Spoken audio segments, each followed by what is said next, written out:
like a heartbeat's call. He's got the wisdom to break down walls. Yeah.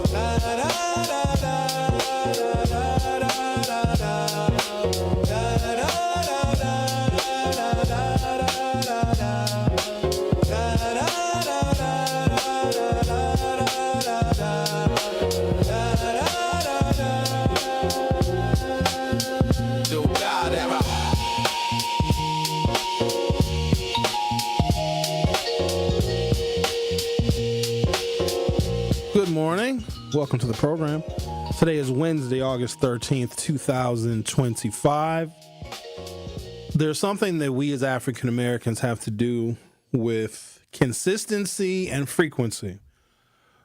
We have to always find examples of how we are treated differently, because it seems that the more success African Americans obtain, the less people understand how we are still discriminated against, right? So if we have rich black people, we don't say, oh, well, you know, the system must be fair because black folks can make money. We don't look at how a lot of African Americans are still intentionally discriminated against, not given the promotion, not given the raise, passed over for the jobs. And we lost diversity, equity, and inclusion, with, of those three words, inclusion being the most difficult and costly thing to lose, because I do believe that African Americans, with all of our collective input and labor that we have contributed to this country, we at least deserve to be included. And then there's the most obvious situations that we can point to, because we're always having to argue and fight with white people, because they want to look at something like, oh, Obama was president, there's no more racism anymore, because they just can't see all of the other microaggressions. A lot of times they're responsible for those microaggressions. They can't see how the country was so enraged by Barack Obama's success that they went in the total opposite direction, not just in political party, but in personality of president with Donald Trump. And so we always have to point to these examples and say, see, look, Donald Trump fired all the black people, and now they're taking African-American exhibits out of the Smithsonian because of Donald Trump's word. And now Donald Trump wants to militarize or send in federal troops to Washington, D.C. so that he can have literal military control over one of the biggest African-American cities in the country. So we always have to point to these nuances, but that is one of the white privileges. And we also have to continue to define what white privilege is for white people, because white people will tell you how hard their life was, how they were passed over. They didn't grow up with money. White people had mamas and daddies that were on food stamps. In fact, and I got to point this out too, there are more white people receiving some kind of welfare benefit than there are black people in the country. Welfare was created for white people. Do you honestly think that this country would create a system of government assistance just for black people? Of course not. Of course not. Now, black people can qualify, but the system was created to help poor, struggling white people. And they'll tell you, they don't have any privilege. They had to work hard for everything that they got. And I do not take that away from them or anybody else. But they weren't looked at differently or seen as less than because of the color of their skin. We were. So we have to work hard. They have to work hard. And even after all of our hard work, we still can be passed over because, you know, all the stereotypes that stick to black people may not be a good fit for our corporate environment, somebody in HR might say, right? I want to remind people of a number of incidents that have taken place over the years, most of which you probably have forgotten because there's been quite a few, where a white person, sometimes it's a police officer, sometimes it's a vigilante, sometimes it's just a regular old citizen. In the case of Corey Stingley, it was just 4 white dudes in a liquor store that held Corey Stingley down, a 16-year-old child, who was attempting to shoplift some liquor bottles from a liquor store. The owner of the store said, hey, stop, don't steal those bottles. 4 white guys in a liquor store at the same time decided they were going to hold down Corey Stingley until the police came. Even though Corey Stingley was caught, he removed those liquor bottles from his backpack and he begged the store owner if he could just go home, where his father would have been waiting for him with discipline. And I've known his father, Corey Stingley's father, for over a decade. That's Craig Stingley. And these 4 vigilantes in that liquor store, this happened in West Dallas, held Corey down until he was unconscious, and then Corey ultimately died. I never forgot that one, because as I was having a number of conversations with Craig's family and Craig himself, and he was a welcome guest on my radio show to talk about what his family was going through trying to get justice for his son, who, for all intents and purposes, were murdered by those 4 vigilantes. And ultimately, I don't believe the district attorney charged any of them. In the actions that they took that led to Corey's death, there was a day in which Craig came by my radio show and he had some papers in his hand. And this was shortly after his son, Corey, had died from the injuries he had suffered by being held down and held against his will by these 4 guys in this liquor store in West Dallas, even though Corey had already given back the liquor bottles that he allegedly was trying to steal. And probably the first time I showed uncontrollable emotion on the air, because the letter that Craig Stingley, Corey's father, brought in were Corey's college acceptance letters. He had been accepted to a 4-year university that Corey Stingley would never be able to attend because he was dead. And the men that killed him faced no charges. So we use stuff like that as an example to show white folks who think that racism is over and racism doesn't exist anymore. And here's what's crazy. They know that it does exist. They're just gaslighting us. They know it exists because they created it. But they don't want us to be able to have credible evidence of it because it may implicate them. And they use racism as an advantage. And it sounds really horrible, and it is really horrible. But if you have an advantage somewhere, you use it. If they didn't have like a whole bureaucracy in NASCAR to try and catch the drivers and their teams from cheating, They do anything in NASCAR to make their car a little bit faster. Maybe their turbo is a millimeter too big, or maybe they use a lower profile of tire, or maybe they use different kinds of aerodynamics underneath the vehicle. People use advantages, and people will cheat to get ahead. You guys know this. That's what America is, and if somebody is white, they're going to use their skin color to their advantage. Why wouldn't they? Think about it for a second. Why wouldn't they? It's an advantage. And here's the thing. I can't blame white folks for that. They were born white. If I'm born with an advantage, I'm going to use it. A lot of us are very lucky. We were born with both of our arms. A lot of us were born with both of our legs. And we use that to our advantage. There are some people, unfortunately, but I'm sure they're fine. I don't want to give sympathy to people because sometimes if someone is differently able, they don't want all that sympathy because they can do all the things that we can do. But those of us that are fully able-bodied, we have both of our arms and our legs. Some of us even have our brains. We're not going to give up the advantage of having both of our arms and both of our legs to someone who only has one arm and one leg. Now, we may on occasion help somebody with one arm or one leg, I don't know, cross the street, carry their groceries up to their apartment or whatever. But we're not going to give up our advantages, and we can simply justify it by saying, I was born with 2 arms and 2 legs. I couldn't help that, and I'm going to use my 2 arms and my 2 legs.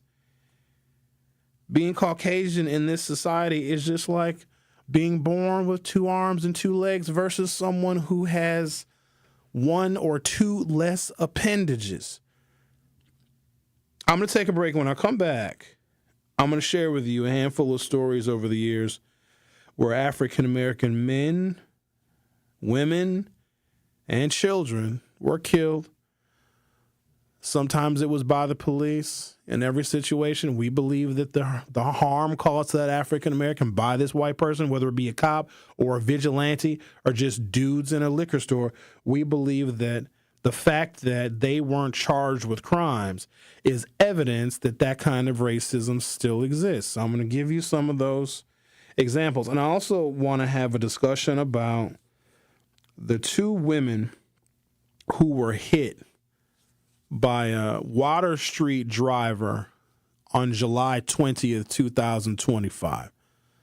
Local media has made the Must be the surveillance camera footage, traffic camera footage, maybe a private business, their camera footage that captures a gruesome accident. This is one of the worst accidents that I personally have ever seen.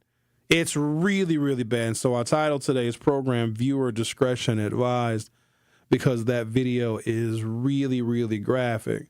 The only reason why I'm showing it and the only reason why local news has shown that really gruesome and brutal surveillance footage of these two young women getting hit by this car that is barreling down Water Street, barrels through some barricades, and hits these women is because the families of these women want the public to see this horrible, horrible accident. And so I am honoring that. We're going to show the video. Going to show it not yet, but in a little while.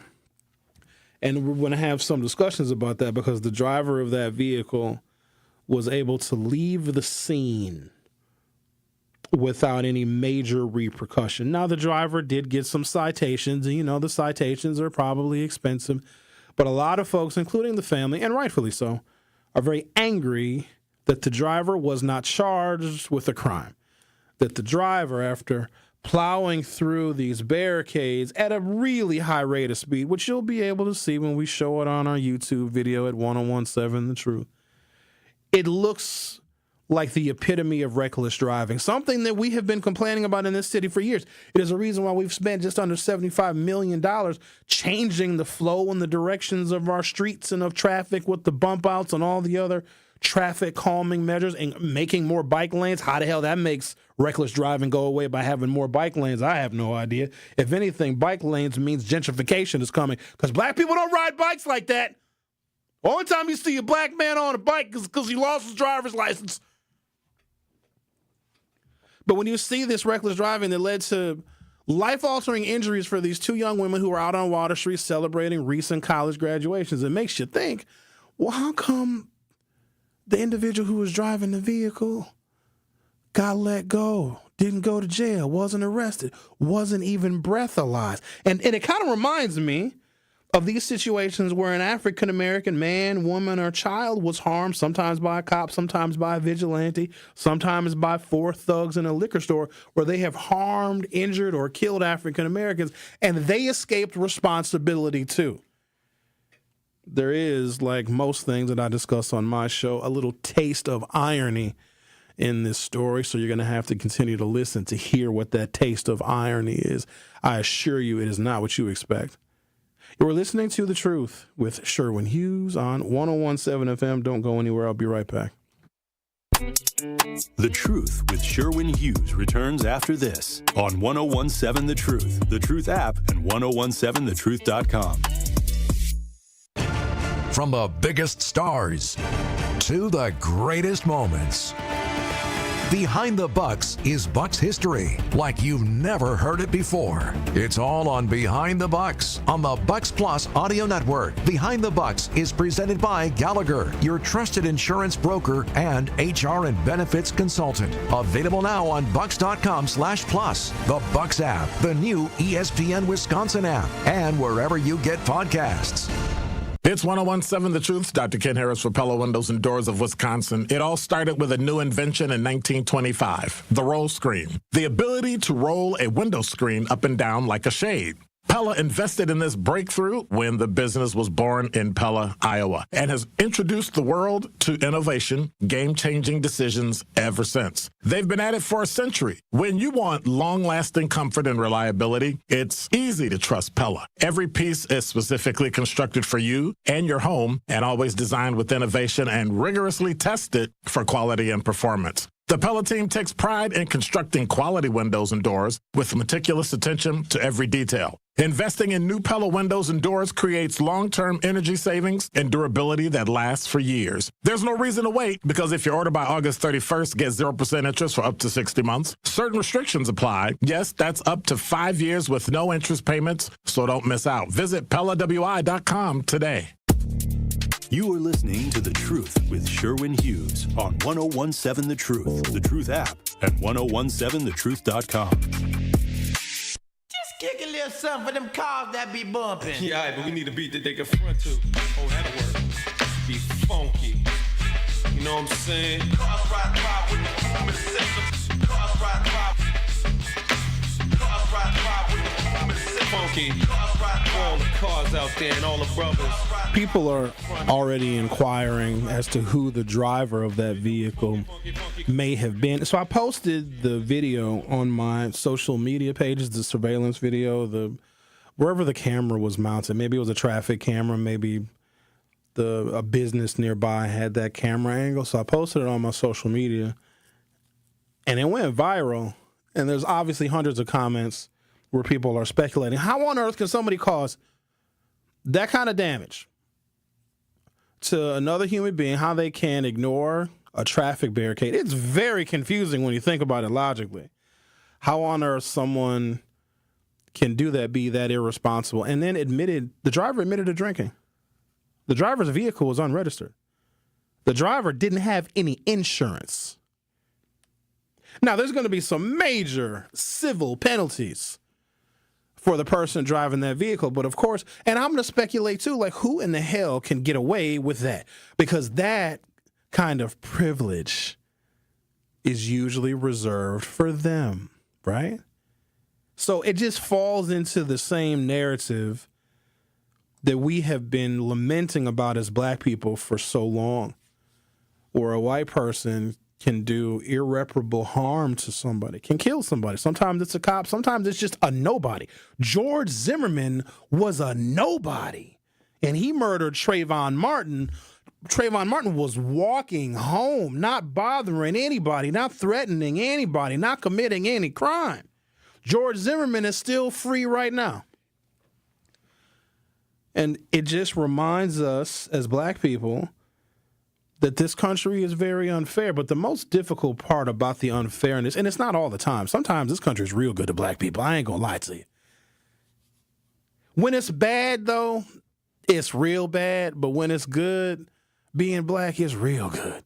It's just we live in this world of extremes, and you never know when someone is going to negatively judge you, hurt you, or harm you because of the color of your skin.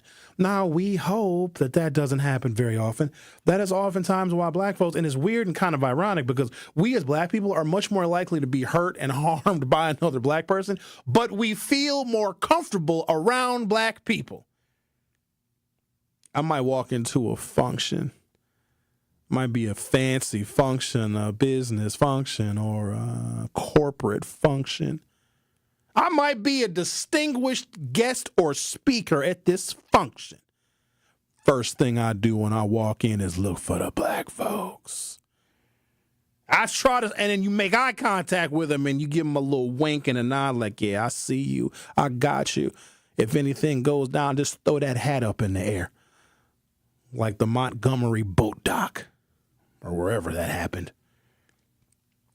You guys remember Donte Hamilton? April 30th, 2014. Shot and killed by Officer Christopher Manny, who was white. Milwaukee County District Attorney declined to charge him.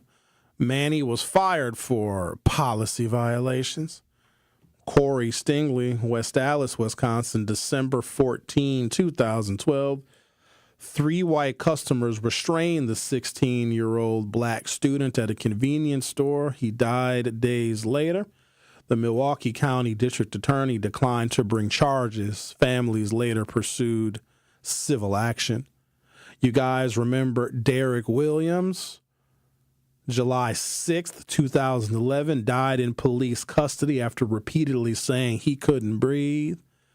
The Milwaukee County DA declined criminal charges against the officer. Side note on that. I'm very familiar with that Derek Williams case because the officer who detained and arrested Derek Williams, you guys remember that surveillance video because they showed the in-car camera footage with audio where Derek Williams was continuously complaining that he couldn't breathe. And so it was interesting because when we talked about that story, people were saying, well, Derek Williams shouldn't have ran from the police, and the police had to chase him, and they kneeled on him. They put their knee on his neck, and it broke his hyoid, or one of those bones in the neck, and it was pressing against his windpipe, and he ultimately collapsed, and he died. But people justified it by saying, well, he shouldn't have ran from the police. Yeah, but when you're arrested, I think a lot of folks miss this part. You're in police custody, meaning your safety and well-being is now their responsibility, even though you were accused of and have been detained because there is evidence or probable cause that you committed a crime. You're still in police custody. But I remember that case like it was yesterday, and we talked about it extensively because when I started my broadcast radio career, that was like it was still going through like the legal process, and the community was very concerned that that officer wouldn't face any justice. And so what happened was the officer who was the one responsible ultimately for Derek Williams' death, and I say that because that officer did not call for an ambulance. And now there was a state law, I believe, that was created in the aftermath of Derek Williams' in custody death that says if somebody says they can't breathe or if they need an ambulance or if they need medical treatment, then the officer is now bound by state law to provide an ambulance or health care services or render aid to that individual. So there was a law that came out of that. But the police officer, Jason Blackwile, well, he's a former police officer. He quit. He got this thing called duty disability. You guys know what duty disability is? He became disabled due to an action that took place while he was in uniform. So he, Jason Blackwile, suffered so much stress that it was determined he can no longer be a police officer, but now he gets disability for the rest of his life. You know what his disability is? Full health insurance, full access to his pension, and $50,000 a year for the rest of his life. And this is the police officer that was responsible for the death of a black man because there was so much public outcry and it was so stressful for Jason that he couldn't be a police officer anymore. So he essentially got rewarded. He's getting $50,000 a year. Last time I saw Jason, you know what he was doing? Working on getting a plumbing certificate and DJing weddings while still getting $50,000 a year from City of Milwaukee taxpayers. So when we see situations like that, it's just so disrespectful. It's such a slap in the face when black people are looking for justice because it seems like we're still cannon fodder. We still can be hurt. We still can be harmed. We still can be killed. And if it's a white person that does it, they'll use any excuse to justify hurting and harming us, but then they never face any justice. And I can only be reminded of this situation of these young women on Water Street, but it's a little bit different this time because those young women were white. They're white girls. But the driver only got citations for almost killing two people. Adam Trammell, West Milwaukee, May 25th, 2017. 22-year-old black man tased repeatedly during a mental health crisis. Milwaukee County District Attorney declined to charge the officers in 2018. Tony Robinson from Madison. This one happened on my birthday on March 6, 2015. I turned 40. On that day, Tony Robinson was killed. 19-year-old black man shot by Officer Matt Kinney, who was white. The Dane County District Attorney declined to charge the officer. So, you know, with that one, I think that might have been a black DA in Madison that opted not to charge Matt Kinney. What was that officer's name? He ran for state attorney, Ishmael something. You guys remember that guy? Ricky, you had a video of the girls. I shouldn't call them girls, they're women. And there's the news story is infantilize those women that got hit. Oh, these girls got hit. Now, it's sad. It's tragic, you see. But they're women, and I don't want to infantilize them because they are grown and adult women.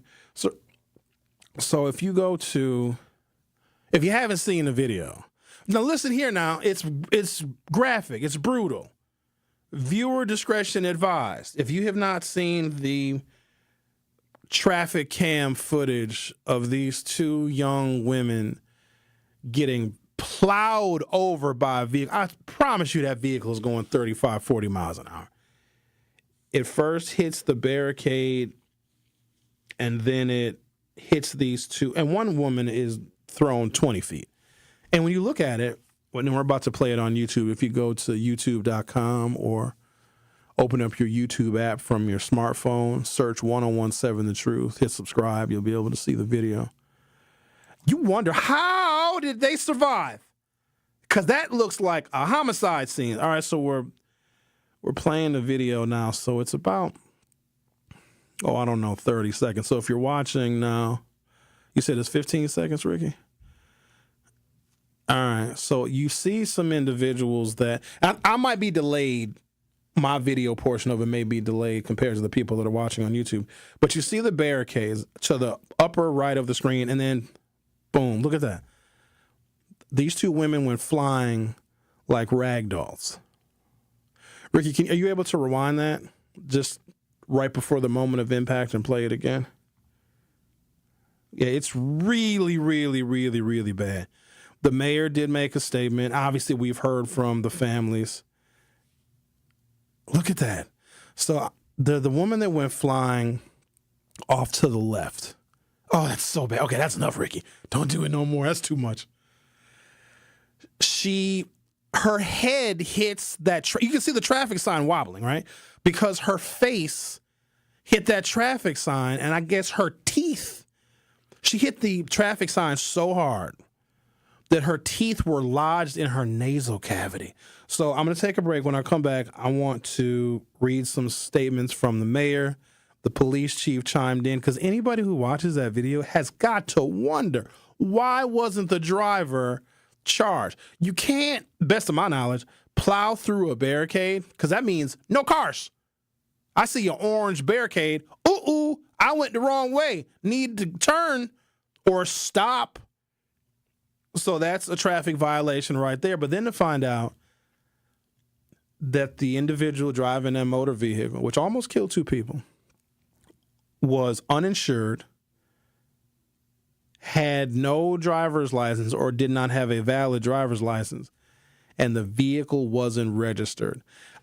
I would like to think that if you are operating a motor vehicle illegally, and they admitted to drinking. But here's the thing. They weren't given a sobriety test or breathalyzer. So when you talk about privileges, what a privilege it must be to admit you were drinking, to not have a registered vehicle, not have any insurance. You know you got to have insurance on your vehicle by state law.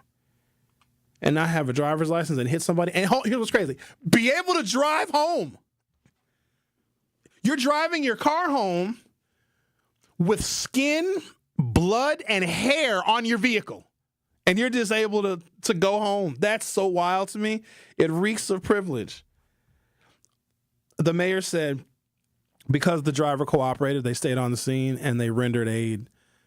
And the police chief and the mayor are just calling this an accident. I think the police chief said, well, not all accidents rise to the level of a crime. This looks like a crime to me. This looks like a crime to most reasonable members of the public that view this video, right? And they say because, they rendered aid, they called 911. I've got a conflicting story that the driver tried to leave the scene. The driver did not render aid, but that is a story that is being told. So I've got the information and the quote and the name of the person. There was a nurse that was actually on Water Street at the time who was the one that rendered aid. And they're saying, well, the driver cooperated and the driver rendered aid to the injured. No, the driver didn't. The driver was trying to leave. And I have the actual quote of the nurse that was on the scene. The nurse, a passerby, a bystander is the one that rendered aid to these two women. So we're going to talk about that on the other side. And here's the other thing. I know the name of the driver of that vehicle and the passenger in that vehicle that hit those two women. I have their names. I got more than their names. I have their names, I have their addresses, and I have their actual cell phone numbers. I am not going to divulge that because if I did, y'all would want to kill them. But I know who these individuals are. I don't know them personally, but I have their information. We'll talk about all of that after the break. You're listening to The Truth with Sherwin Hughes on 101.7 FM. I'll be back in a couple minutes. The Truth with Sherwin Hughes returns after this on 101.7 The Truth, The Truth app, and 101.7thetruth.com. The Wisconsin Doulas of Color Collective and Planned Parenthood of Wisconsin are working together to care for you and your whole family before, during, and after pregnancy and through all stages of life. Did you know Black women and birthing people in Wisconsin are 2.5 times more likely to die from pregnancy-related causes? Black lives matter. That's why this partnership matters. Visit widocc.org and ppwi.org/healthy families to make an appointment today. Escape the city and relax at Lake Lawn Resort in beautiful Delavan, Wisconsin. Enjoy outdoor activities on Delavan Lake.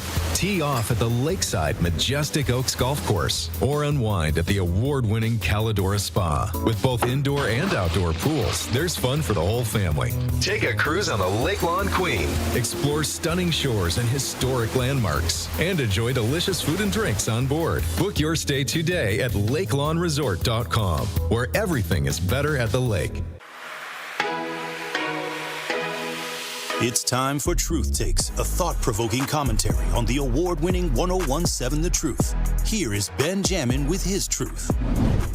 Truth Nation and all the juicy jammers out there, can I be real with you for a second? We live in a world that's obsessed with right now. But God doesn't do right now. God does right on time. Psalms 27 verse 14 says, "Wait on the Lord, be of good courage, and he shall strengthen thine heart." Truth Nation, there was a time in my life where I felt completely stuck. I couldn't find a job to save my life. I'm talking interview after interview. And my gas tank was always on empty. Just pure struggle. I hated it. Then I finally caught a break. One morning, I got offered a job at the Hilton Hotel. All I had to do was sign my paperwork at 10 a.m. and I'd have a job. Only thing was, I didn't have the gas to get there. So I made a plan. Wake up early, Benjamin. Go donate plasma, Benjamin, just to get $50. Yes, Benjamin. Buy yourself some gas and pay your phone bill. Now, I hated donating plasma, but it was my only means of income. The plan sounded simple, right? But everything went wrong that morning. From no gas in my car, to the donation of my plasma at the plasma center, to me not getting the job at the hotel because I was late. I remember crying out to God, "What do you want from me?" Now, a week had went by, and a good friend looked at me and said, "Benjamin, you can't rush greatness." And you know what? My friend was right. Because if I had got what I wanted at that time, working at the hotel, then I wouldn't be over the radio talking to you all each and every day, letting y'all know how amazing you all are. So if you're waiting for your moment, feeling drained, literally or spiritually, don't quit. Don't rush what God is still preparing. Because sometimes not getting what you want is a wonderful stroke of luck. This has been Truth Takes on the award-winning 1017 The Truth. Listen to Jammin' with Juice with Ben Jammin and Carrie Noni weekdays from 7 a.m. to 9 a.m. You are listening to The Truth with Sherwin Hughes on 1017 The Truth app, and 1017thetruth.com.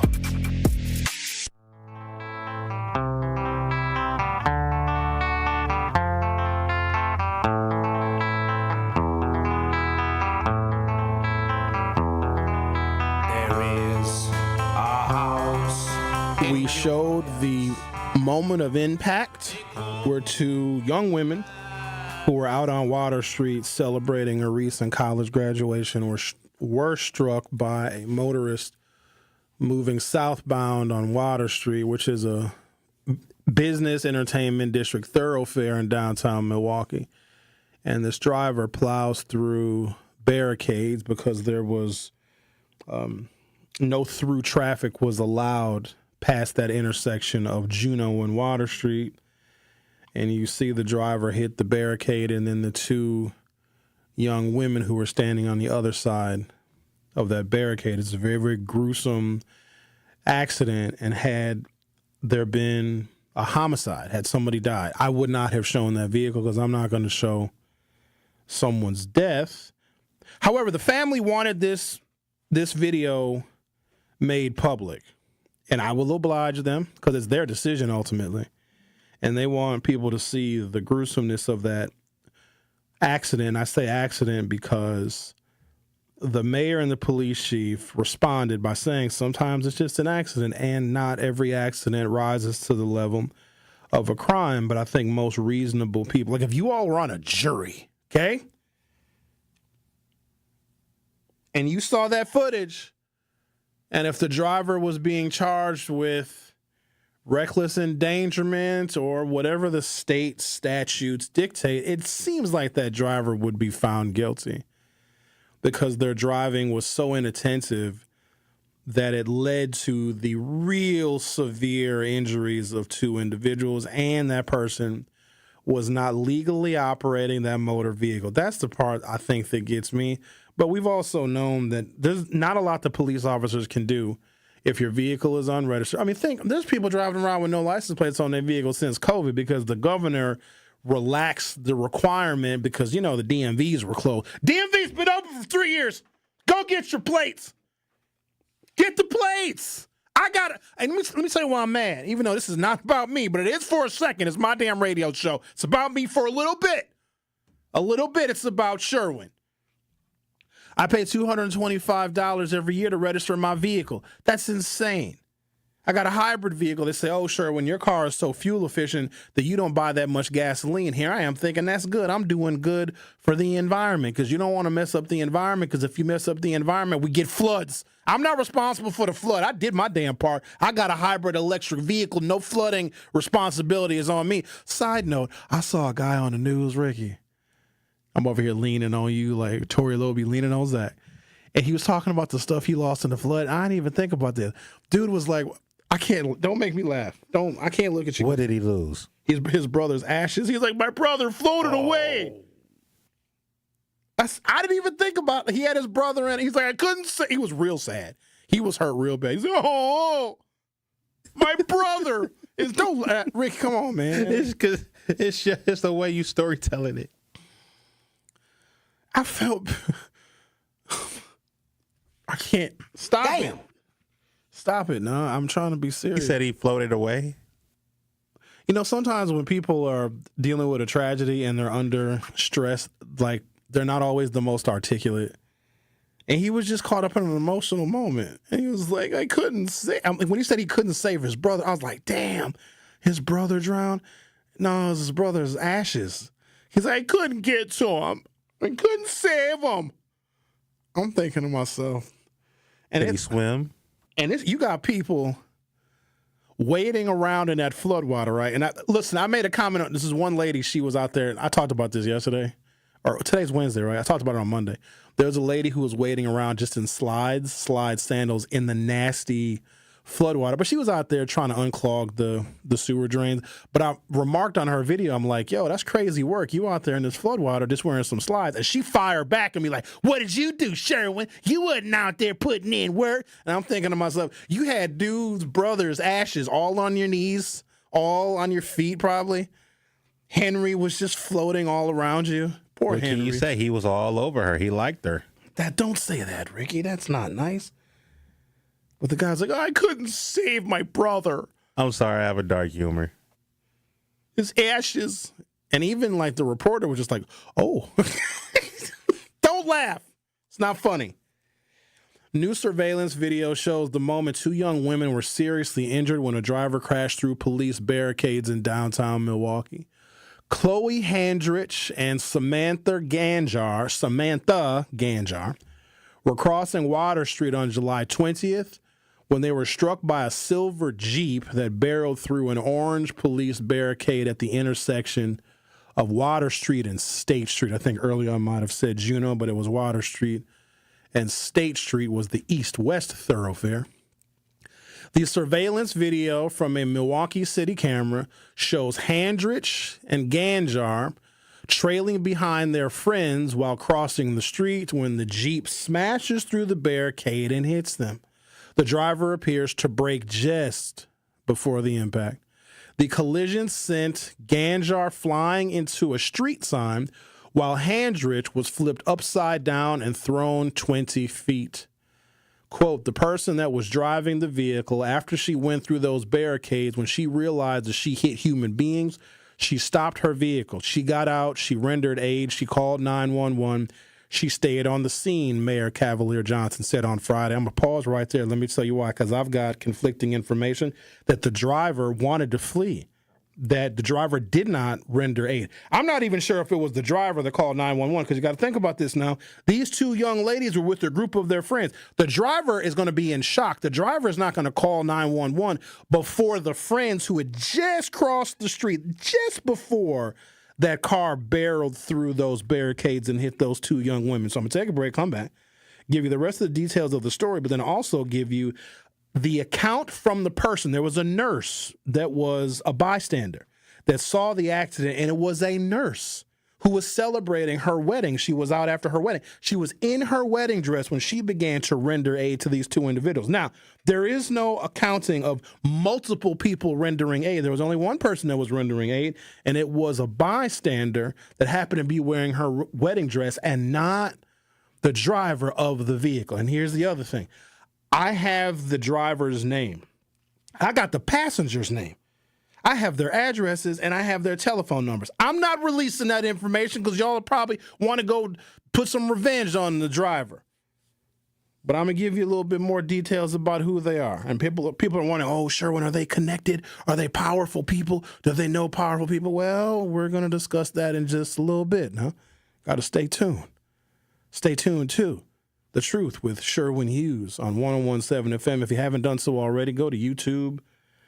Open up the YouTube app from your smartphone or other mobile device. Search 101.7 The Truth, or search The Truth with Sherwin Hughes. Hit subscribe, and you'll be able to play the city surveillance camera footage of these two young women getting hit by that vehicle because we played it on our YouTube stream. Don't go anywhere. I'll be right back. The Truth with Sherwin Hughes returns after this on 101.7 The Truth app, and 1017thetruth.com. Hello, my name is Cindy, and I'm a rising sophomore and a proud Tiger at Riverside University High School. What I love about Riverside is the coursework that really helps me get ready for college. At Riverside, students can take advanced placement and dual enrollment classes and earn college credits while they are still in high school. I love that Riverside has so many clubs like forensics, student council, robotics, and the chess club. With so many options, there is something for everyone. On Saturday, August 23rd from 11 a.m. to 3 p.m., please join us at Riverside for the Truth Family Fest. We will have entertainment, food trucks, and vendors. Are you or anyone you know looking for a new job opportunity? Attend the City of Milwaukee Job Fair on Thursday, August 21st from noon to 3 p.m. at Manpower Group, located at 100 Manpower Place. This event occurs in collaboration with Hip Hop Week. To register, visit joindcmke.com and choose the option to create your profile here. Completion of your profile is necessary to attend this event. Representatives from multiple employment sectors will be present to meet with you and share opportunities for hiring, training, upskilling, and more. We will also feature a live DJ, food and refreshments while supplies last. Brought to you by Council Members Russell W. Stamper II and Robert Bauman. Sponsored by City of Milwaukee, Milwaukee Common Council, City of Milwaukee Department of Administration, Office of Community Wellness and Safety, Manpower Group, Northcott Neighborhood House, Fathers Making Progress, Northwest Side Community Development Corporation, State of Wisconsin DWD, Ross Innovative Employment Solutions, Goodwill Industries of Southeast Wisconsin, UMOS, DCMKE, 30th Street Corridor, Boys and Girls Clubs of Greater Milwaukee, Milwaukee County Parks, Greater Milwaukee Urban League, Maximus, and Amplifier. Ready to buy your first house, move into your forever home, or simply refinance? At Associated Bank, they've got you.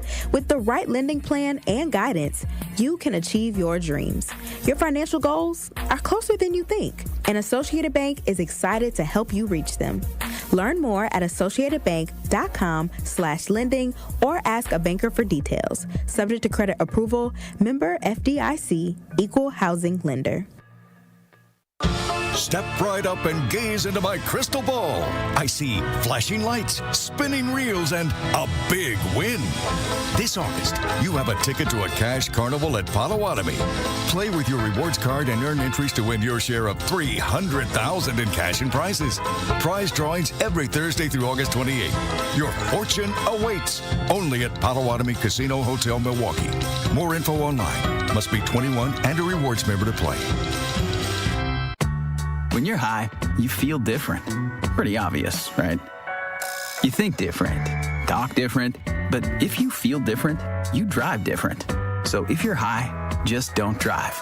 Brought to you by NHTSA and the Ad Council.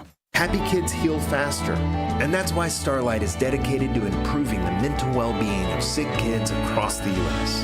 Learn how at starlight.org. Wisconsin's own Gruber Law Offices. One call, that's all. You are listening to The Truth with Sherwin Hughes on 1017 The Truth, The Truth app, and 1017thetruth.com. The Truth with Sherwin Hughes returns after this on 1017 The Truth app, and 1017thetruth.com.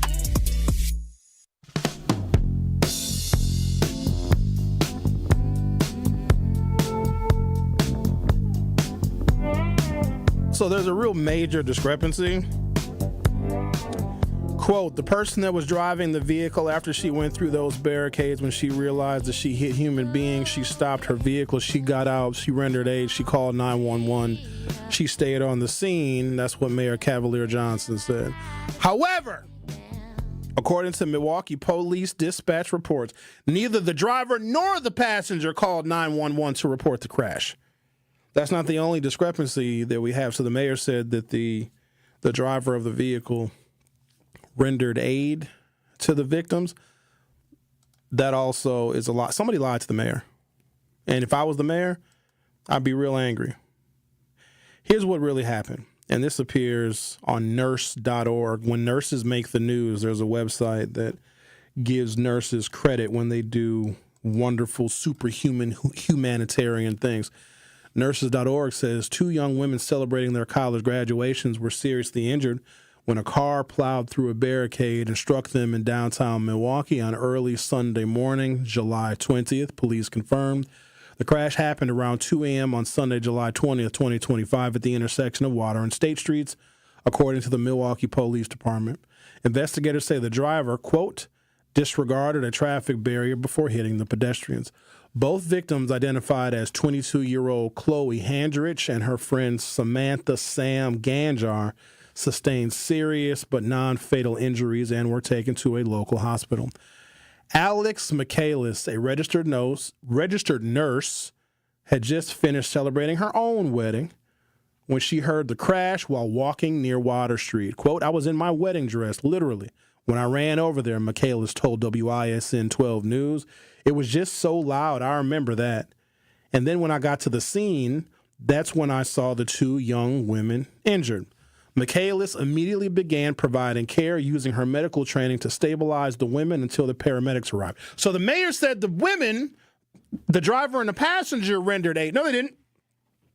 There was a nurse on scene wearing a wedding dress, which is easy to verify because the surveillance footage that we have continues on. Now, do I have all of it? I do not. But you clearly would be able to see a woman in a wedding dress, which I'm sure by the time she was done rendering aid, by the time the first responders got there, her wedding dress had to have been covered in blood. Michaelis immediately began providing care using her medical training to stabilize the women until the paramedics arrived. Quote, she was unconscious for a while, so I was nervous about her, she said, referring to one of the victims. Chloe's battle for recovery. It's like every parent's nightmare. Chloe's mother, Karen Handrich, told TMJ of receiving the early morning call after her daughter was in the emergency room. You never want to get a call like that, the mother said. Chloe, age 22, who recently graduated from the University of Wisconsin-La Crosse, remains in the ICU with a combination of life-threatening and complex injuries. Sam, the other victim, 22 years old, endured a series of painful and extensive injuries after the crash. She lost multiple teeth, broke her nose, and sustained several fractures to her hand. She also suffered internal contusions and deep lacerations to her face and body that required 16 stitches. Sam is currently restricted to soft foods and liquids due to her dental injuries. Her teeth were lodged in her nasal cavity. So you got to wonder, who in the hell was the driver? Both the driver and the passengers. Now we got to make sure you know all the information here. The driver was unlicensed. The vehicle was uninsured. And the driver admitted to consuming alcoholic beverages. The driver was never given a sobriety test. The driver, after this accident, was never given a breathalyzer. And the driver was allowed to drive an unregistered vehicle home, and that driver is also unlicensed. Both the driver and the passenger are black women. Without the shadow of a doubt. So I have their names. I have their addresses. Both of those things lead me to the fact that they are black. So one of the women has completely taken down her social media. There's no trace of her at all on social media. But the passenger has a social media account. In fact, the passenger is on Facebook, and I added her. I don't think she's going to accept my request, because if she goes and looks at my Facebook page, she's going to see the video of the accident in which she was the passenger. Now, look, let me be clear now. I am not implicating the passenger, but the passenger is the one that still has an open and available Facebook account. Don't you find it ironic that 99.999% of the people that speculated on who the driver was assumed it was a white person who was well connected, a white person who was rich, a white person that was, involved in Milwaukee politics or some kind of higher. These are two black women. There were the driver and a passenger of that car. So earlier I talked about all the situations where a white person harmed or killed or injured a black person, and those white folks never face any consequences. And we get very angry at that, right? We'll say stuff like, how come the white folks can do it and we can't? White folks can kill black people and hurt black people, and they never face any charges. Well, guess what? Now you got a black woman that was driving that vehicle, an illegal vehicle. It wasn't registered. She wasn't licensed. She didn't have insurance. All intents and purposes say, especially in the climate of reckless driving that we have in this city and all the problems and issues we've had on Water Street, that woman was allowed to go. Now, let me say this. Financially, the driver of that vehicle, who is a black woman, I got her name here. And I can't tell you because y'all will try to kill her. We got it right here. This information was provided to me because there are, actions one can undertake if you want to find out about the issuance of a citation, because tickets are public. Like if you get issued a ticket by a municipality, that's not private information. It's public. Now, you got to jump through a whole bunch of hoops to obtain that information. And so somebody jumped through the hoops, and then they sent me the details of the driver and the passenger. So it says alcohol test, not given, of the driver. Drug test, not given. This is on the police report I'm reading. Individual condition, the police officer who filled out this report said they appeared normal, talking about the driver. And then there's the driver's first name, middle name, and last name, the driver's phone number with area code, then the driver's address. And then it shows where the driver was sitting. And it asked the question on the police report, was the driver ejected? No. Medical transport, was the driver transported to a hospital or a clinic? They were not. And then we have the information about the passenger of that vehicle. Passenger was not ejected and was not transported to any medical facility. But these are two African-American women. How does that change? And to the best of my knowledge, neither one of these black women are connected to anything. I know all the black folks is connected in this city. I had to do an extensive search. One of the women, the driver doesn't even have a C-cap. So she hasn't even had any priors, and maybe that's why they let her go. I'm going to take a break, come back, we'll discuss this further. Now that we come to find out the driver of that vehicle that almost killed those two white women on Water Street are black. Both the driver and the passenger. The Truth with Sherwin Hughes on 101.7 FM. We'll be right back. The Truth with Sherwin Hughes returns after this on 101.7 The Truth, The Truth app, and 1017thetruth.com. Here at the new 101.7 The Truth, we aim to be a staple in Milwaukee's Black community. We are committed to partnering with local organizations and supporting Black-owned businesses. We are proud to call Milwaukee our city and promise to be a positive reflection of our community. We look forward to celebrating Black culture and excellence with you every day as we make history and continue to uplift the voices in our city. Join us for the journey at the new 101.7 The Truth, founded by Gruber Law Offices. Milwaukee, Black Talk. Brew Crew Tuesdays are back on August 19th. Churio sends it deep to left, and there she goes. Catch the Brewers on local TV as they battle the Chicago Cubs. And Yelich launches one deep right center field. Forget about it. Oh, my goodness. Third deck. This edition of Brew Crew Tuesdays is presented by Delta Dental of Wisconsin. Tune in August 19th at 7:05 on Fox 6 in Milwaukee, or check your local listings to watch the game. Maya is always on the move, and so is her money. Buy this here, deposit that there. She and her money are a lot to keep track of. Good thing Maya banks with Landmark Credit Union and uses their amazing mobile app. Maya checks her balance, deposits checks, pays bills, even transfers money between friends. So while Maya's coming and going, she can see her funds coming, going, and, best of all, growing. Landmark Credit Union. Banking made easy. Insured by NCUA. This summer, make 3rd Street Market Hall your one-stop, must-stop destination to eat, drink, and play. 3rd Street Market Hall has over 15 locally owned food vendors, a self-serve beer wall featuring 30 Wisconsin breweries, over 50 HD TVs, and happy hour specials all week. The perfect place to work remotely or catch a game between meetings or over lunch, 3rd Street Market Hall is your home away from home or office. Visit 3rdstreetmarkethall.com for menus, events, and more information. Truth Nation, let us talk our ish for a moment. There is no other station in the country where you get a front row seat to hear from some of the biggest names in politics, pop culture, and sports. People like Grammy Award winner John Legend. Knowing that fight isn't over, knowing that we've got to stay motivated and stay inspired.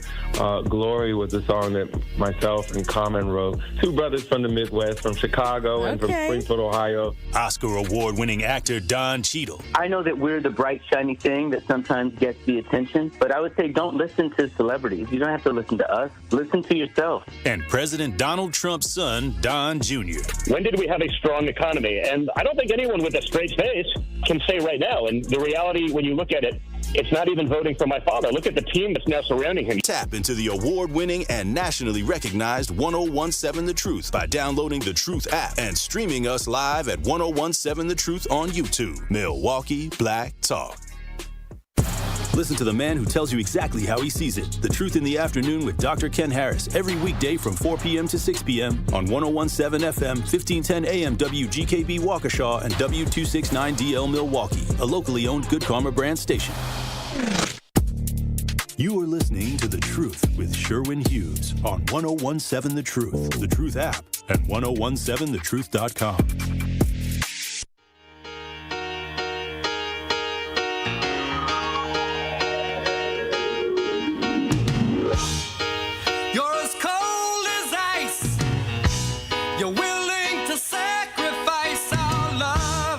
Welcome to Hour 2 of The Truth with Sherwin Hughes. So I began the show talking about a number of incidents where a white police officer or a white vigilante or just three white thugs in a liquor store have harmed and have killed African Americans and did not get charged. There was no repercussions whatsoever.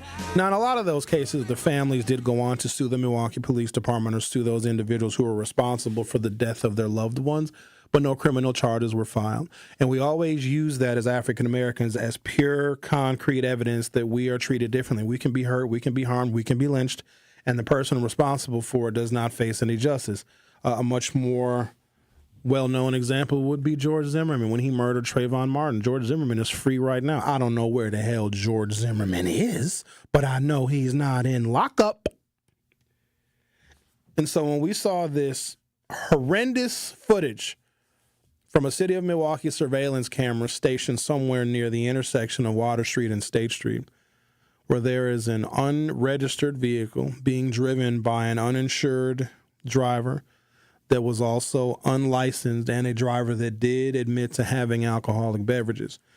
When they plow through the barricade and harm both Chloe and Samantha that were walking across the street behind the barricade, it makes us think, well, even though the victims in this case were Caucasian, the privilege extended to the individual driving the vehicle sounds eerily familiar, sounds familiar to situations where we as black people were harmed by someone and the person that did the harm to us was let go. The driver of that vehicle that hit these two women, both Sam and Chloe, black as ace of spades. Passenger was black too.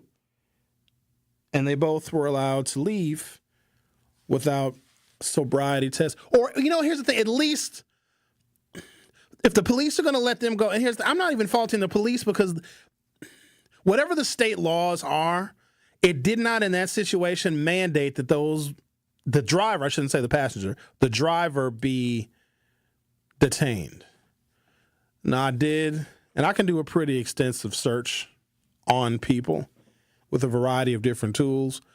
There's literally nothing on the driver, and the driver has several names, and I used every conceivable combination of name. Remember, I got the driver's home address and her telephone number. So when you have that kind of details about a human being, there's a fingerprint or a footprint somewhere on the internet when you have that kind of detailed information about a person. And when I say that there's literally almost nothing on this woman, I basically verified that she's actually a human being that's alive. That was it for the driver. Now, the passenger has a much larger digital footprint. The passenger of that vehicle that hit both Chloe and Sam is on Facebook, and I added her. She ain't accept my request yet, though. I don't think she will. I hope she ain't listening to the show. She might be listening to the show. Don't worry, homegirl, I ain't going to out you, because if I did out you, they try to kill you, and I ain't going to have that on my conscience. But she didn't, accept my friend request on the Facebooks. But if she goes and looks at my Facebook page, she's going to see the video of where she was a passenger in that vehicle. Let's talk to Dionne. You're on 101.7 The Truth. How are you? Hello, Sherwin. I'm fine. How are you doing? I'm doing all right. What's on your mind? A couple of things. How old did you say the driver was? The driver's age, I don't know. I'm estimating she is in her late 20s and early 30s. That's an estimate. I don't have her age. I got her address, though. I guess we can go to her house and ask her. Okay, because I thought maybe you said that she was a minor. Maybe that was another case you were speaking of about a hit somebody got hit. Now, inadvertently, you giving clues on how people can go and look the things up without saying it. And in another way, because the police did not render a breathalyzer and do what basically they should have done, those young ladies that were hit, later on, they can sue the city. Oh, they're going to sue everybody. Because the police do their job. So, right, but there goes another way where they get the upper hand instead of the police doing what they should have done to one of our people that were drunk driving. You get me? No. Who's getting the upper hand? Well, because the young lady that hit the lady who was drunk driving, because you said that she admitted to the officers that she was drinking. Correct. They didn't do a breathalyzer. Correct. Therefore, she got away with it for now. Correct. But now the breathalyzer is too late. And I'm going to tell you this. Yeah. Whoever it is, because I don't know, she has been drinking and driving before. This is not the first time. Probably. She just got caught this time. That's right. Well, not really. She just got tickets for having a vehicle that was unregistered or uninsured. No, but what I'm saying is, I don't feel that a person gets caught drinking and driving on their first time. Okay. Unless you're just that sloppy. Well, they weren't caught drinking and driving because they didn't get an OWI. They weren't arrested. They weren't detained. So they did. Technically, this is not an OWI on that driver's record. No, and that I understand, but I thought you said the driver stated to the police that she was drinking. That is correct. But if they didn't establish how much she had to drink, then technically it's not official. Drink. I understand. But I guess what I'm saying is drinking, period. Yes. She admitted to drinking. That's what I'm saying. And we don't know how much she had been drinking. She said 2 drinks in the last couple of hours. But here's the other thing. When that driver admitted that, police like when you're forthcoming with the information. She cooperated with the officers. Cops like when you cooperate because it makes their job a little bit easier. And we do know this, whether it was the police officer, because in the report that I have, it says the cop had to obtain the driver's keys because the driver wanted to flee the scene. But when you stay on the scene, which the driver did, maybe not because the driver wanted to, because they had to, the police like that as well. When you hit somebody and you don't flee, a lot of times you can get out of a lot of trouble just by staying on the scene. But people panic, and that's why they drive off. Right, and that I get. But, 2 drinks could be 2 shots. And also, nobody has just 2 drinks. She had 2 drinks in the hours prior to. She probably was drunk because the skunk and probably was high. But we wouldn't know that because no drug test was ordered nor a blood test. Right. Or breathalyzer. Right. Yep. Exactly. And this is the time that person hit someone, but it could happen again. You're right. You see what I'm saying? I do. And so if it happens again and then we really find out, because it's going to come out who it is because, like I said, inadvertently you gave ways how people can find out things. When the family knows, all the family has to do is make that information public. Because the family knows who these individuals are, too. Right, yeah. So, all right, thanks for listening. Have a good day. You too, Dionne. I wasn't really sure where Dionne was going with that. It almost seemed like in the beginning of our conversation that Dionne wanted to give sympathy to the driver, which some people probably will. It's a sad situation all around, and I bet if the driver of that vehicle could go back to that night, they probably just would have stayed home to avoid all of this. But here's where that driver being uninsured is going to be financial ruin, because the families are going to seek restitution, and plus the medical bills, which are going to be extensive over both women's lifetimes. They're probably going to be in and out of surgery and need health care and specific kinds of health care for the duration of their lives. The driver is going to be on the hook for that. And I don't know any great details about the driver. I just know her name. I know her address. I know her telephone number. And I know that the driver was not injured. Other than that, I don't know anything about the finances of the driver. But this could be millions and millions of dollars that driver is going to be out of pocket. And maybe the police knew that. Maybe the police knew that, oh, this person is going to be so screwed financially, us arresting her is not going to do a whole heck of a lot. But the most shocking information to me was that the driver was black. And I'm hearing, because I've talked to a lot of people about this, and so I had a conversation with a few folks last night, and I told them when I was talking about this situation where the women were hit, that the driver was black. And black folks were like, yeah, the driver should be charged. But I found it so ironic. There's always a twist of irony when you listen to my program, is there not? When Trayvon Martin was killed, or Tamir Rice, or Eric Garner, you rarely hear other white people calling for charges against the white cops or the white vigilantes that injured or killed a black person. But we as black people want these white girls to have justice. We want the African-American driver to face justice. And I think in all of the things that black people are accused of, being criminals and being thugs and always running afoul of the law, we're not going to the aid of the black woman that barreled down Water Street and almost killed two white girls. And here's the thing. We could be like, you know what, Sherwin, that's what them white folks get. But we don't even operate like that. We think it's a horrendous tragedy, because imagine that. Black folks, as much as we got to deal with from them, we still see the humanity in people when people cannot see the humanity in us. In fact, I don't think I've talked to a single person that finds it justifiable or finds vindication in the fact that a black driver is essentially scot-free. Now, she going to have some money to pay now. In fact, she may identify herself because she going to need a GoFundMe too. I'm not sure who's going to contribute to it. But when I saw that address, because, the city of Milwaukee, it's very easy to tell the race of someone by their address. If you can't get it by their address, the street number, and the 100 block, you can certainly get it by their name. And let me tell you something. Here, I'm looking at the name right now. Ain't no white woman on planet Earth with this name. She got 3 names. You know how the Cosby kids all had a bunch of names? Keisha Knight Pulliam, Malcolm Jamal Warner. She got some black names like that. She got 3 real black names. In fact, as I'm looking at the driver's first name, middle name, and then hyphenated last name, almost said her name. If this driver was filling out a job application and then you see the address of where this person lives, that's an obvious tell that they are, in fact, an African American. What do you think, ladies and gentlemen? Should the driver be arrested after the fact, even though this case was literally a month ago? Do you think that there is enough evidence, or would you like to see the driver of this vehicle arrested, even though they were not arrested at the time nor on the scene? We'll take a break, come back, and continue our discussion. The Truth with Sherwin Hughes on 101.7 FM. We'll be right back.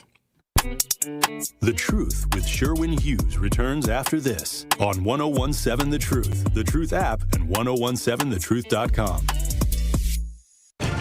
From the biggest stars to the greatest moments. Behind the Bucks is Bucks history, like you've never heard it before. It's all on Behind the Bucks on the Bucks Plus audio network. Behind the Bucks is presented by Gallagher, your trusted insurance broker and HR and benefits consultant. Available now on bucks.com/plus, the Bucks app, the new ESPN Wisconsin app, and wherever you get podcasts. Are you or anyone you know looking for a new job opportunity?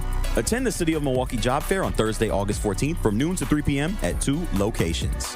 Visit us at Jackson Park, Picnic Area 2, located at 3500 West Forest Home Avenue, and at the Basilica of St. Josephat, located at 2333 South 6th Street. Vendors from multiple employment sectors will be present to meet with you and share opportunities for hiring, training, upskilling, and more. We will also feature a live DJ, food, and refreshments while supplies last. Brought to you by Common Council President Jose G. Perez and Alderwoman Jocasta Zamaripa. Sponsored by City of Milwaukee, Milwaukee Common Council, City of Milwaukee Department of Administration, Office of Community Wellness and Safety, Northcott Neighborhood House, Fathers Making Progress, Northwest Side Community Development Corporation, State of Wisconsin DWD, Ross Innovative Employment Solutions, Goodwill Industries of Southeast Wisconsin, UMOS, DCMKE, 30th Street Corridor, Boys and Girls Clubs of Greater Milwaukee, Milwaukee County Parks, Greater Milwaukee Urban League, Maximus, and Amplifier. Hey everybody, it's Melanie Ricks. You all know I love supporting a local team. That's why I'm excited to tell you about UW Credit Union. They've been serving Wisconsin for over 90 years. And when I was in school, they helped me learn how to plan for my future and make my money grow. Even now, they're still always there for me when I have questions. And they'll be there for you too. So stop by any of their 13 Milwaukee area branches or visit uwcu.org to become a UW Credit Union member today, like me. Federally insured by NCUA. Summer in Milwaukee is nonstop. Festivals, live music, and fresh city vibes fill the season you already know. From world-famous cultural celebrations to hidden gem street fairs, every neighborhood is a stage, alive with handcrafted traditions, homegrown talent, and world-class entertainment. Music, flavor, culture, whenever you visit, the Cream City is ready to celebrate. This summer, don't just visit. Make sure you experience Milwaukee, the city of festivals. Gruber Law Offices. One call, that's all. They treated me like family. They're actually people that you can depend on. They made me feel seen. They really treated me like I was a part of their family, a part of their team. They ask how you're doing, how you're feeling. They're just so welcoming and so sweet and kind. It's like family, caring about another member of the family. If you've been injured, it costs you nothing to see if Gruber Law Offices can help. You are listening to The Truth with Sherwin Hughes on 1017 The Truth, The Truth app, and 1017thetruth.com.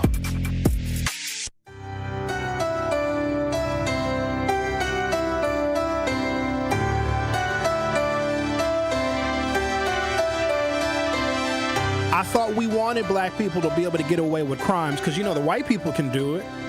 Do you know how many times I've heard that? Sherwin, how come the white people get to hurt us and get to kill us and they don't ever get charged? Well, here's a situation where a black woman almost killed two white women and we still want justice to be served. I've always been bothered by that response. If a black person is harmed or killed by the police, we always say, how come the white people get away with it? Or if, what's another situation? We can't do that to white folks. I wish we could. Okay, well, here's your example. And we mad that the woman got let go. I think people were originally angry when they heard about this story because they just figured that it was a white person yet again evading justice. Or if a police officer shows up on a scene, here's a good example, and a black person might be having a quote-unquote mental health crisis, and then they shoot the black person. But if a white person is having a mental health crisis, they sometimes are taken into custody without incident. We always refer to that. How come they didn't kill the white person? They kill us all the time. Fair enough. I bet you if you looked up the statistics, it would show that when there's a mental health crisis, but also I don't want to underestimate some mental health crises because some mental health crises look like they could be homicidal.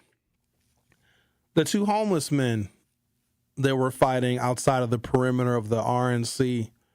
And I stood on business with that. And we placed our sympathy at the wrong place with that situation. I still stand on what I said back when it took place July last year.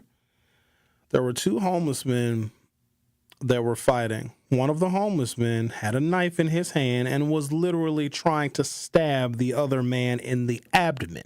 The police officers, who happened to be from Ohio, witnessed what would have been a damn homicide, and they shot the person with the knife.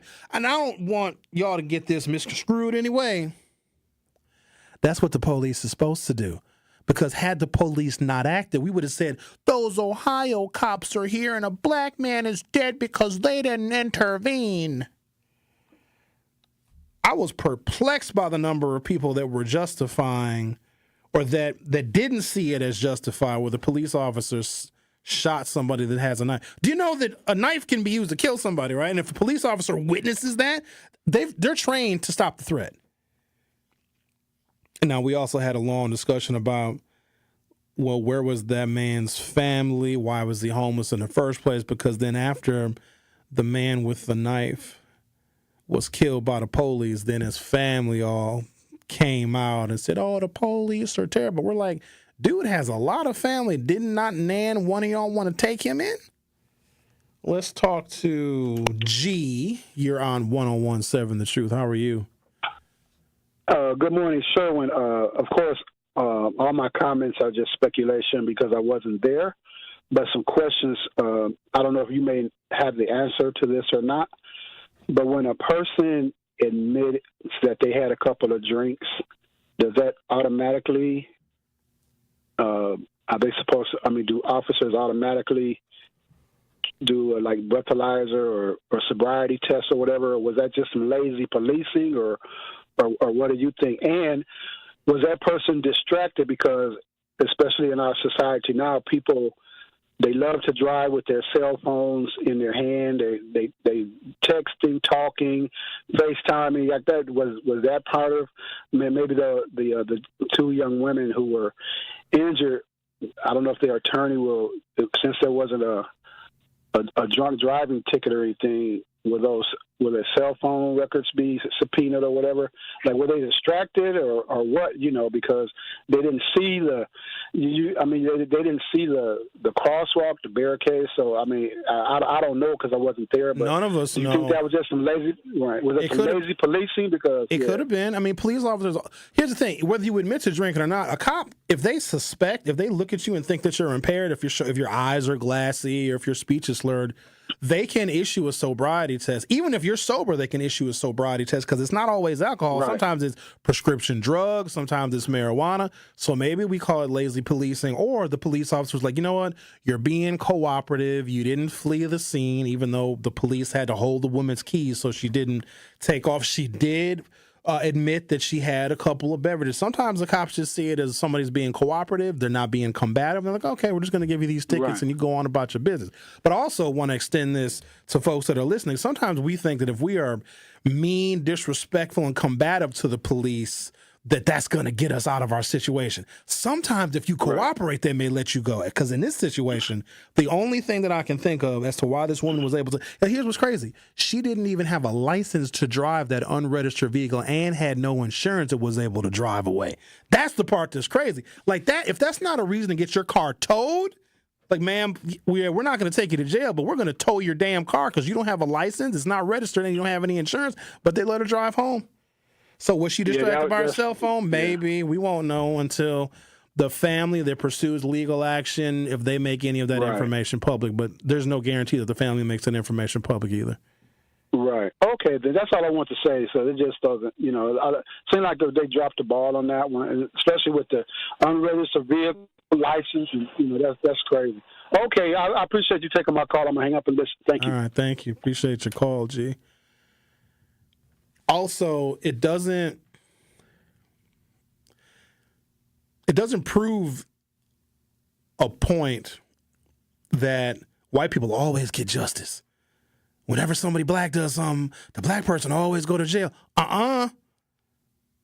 we stand on that sometimes. We say, well, if we do something illegal, we always face the consequences. Then we'll point to the criminal justice system, and we'll look at situations where, you know, a white person committed a crime, maybe it was a drug offense, they get rehabilitation, we get prison time. If there's a situation I've ever witnessed where someone should have been detained or at least given a field sobriety test before they were allowed to drive home, they let her get back in the vehicle and drive home. I don't even know if I would have wanted to drive my vehicle home after I do something like that, because hitting somebody is traumatic. If I'm in a situation like that, knock on wood, God forbid, I'm calling Ricky. I'm like, hey, dog, I just hit a couple white girls, dog. Can you come scoop me? I don't feel like driving. I'm scared. Wait a minute. Why you got to call me? Huh? Why not? Why would you? 'Cause you my damn producer. Call 911. I ain't calling 911 nothing. I'm calling you to come take me home. I'm a law-abiding citizen now, my brother. I do not engage or indulge in street activity that's illegal. Oh, cut it out. Where'd you just read that from? I didn't read it from nowhere. I do my job, get my money, and go home. All right. Well, good to know. I can't count on you. Okay, I don't break the law no more. I'm sorry. Have you paid a retainer fee? Hold on, man. You know what? This is exactly what I'd be talking about. If Sherwin was ever in distress, I would have to call my white friends. Because my white friends, they would come get me. They wouldn't even care what I did. It's my black friend. Nah, man, what you do, Sherwin? You got yourself in trouble? Nah, good luck. Call me tomorrow. My white friend's like, Sherwin, where you at, dude? Where? On freaking Water Street? I'm coming. I'll take a freaking helicopter, dude. Cops aren't going to get you. You're my guy. My white friends would beeline to me. My black friends, nah, man, I'm chilling at the crib, but I need you to come pick me up, please. I'm in distress. You should have thought about that earlier, dog. Hit me up tomorrow. Don't do the crime if you can't do the time. See there? My white friends, I don't care what you freaking did, Sherwin. Where are the cops at? Where are they at? They're on the, okay. You tell those cops that I'm on my freaking way, and they better not lay a hand on you, man. Let's talk to Security Mike. You're on 101.7 The Truth. How are you? I'm all right, Sherwin. That's good information, man, because, I thought it was a white woman that did that, man. So, and now that you know it's a black woman, how does that change your perception? It don't change my opinion. It don't change my opinion, man. I don't care what nationality. That person supposed to be caught up behind that. She could have killed those two white girls. And the damages she caused are going to be life ending, all the way to their senior citizens. They're going to be experiencing problems, man, medically. So, and I kind of feel sorry for both sides, even the old girl. She going to wind up homeless, man. She probably have to change her name and do things totally different, change her identity or something. She ain't going to have no money, So it's going to be really, really bad for her, because you just said it's going to probably be in the millions. Oh, God, what she going to owe. So it's like, wow. But, man, good looking, because I thought that was a white woman, and they only privileged like that. To have no license, no insurance, non-registered vehicle, and admitted to drinking. That's 4 strikes right there.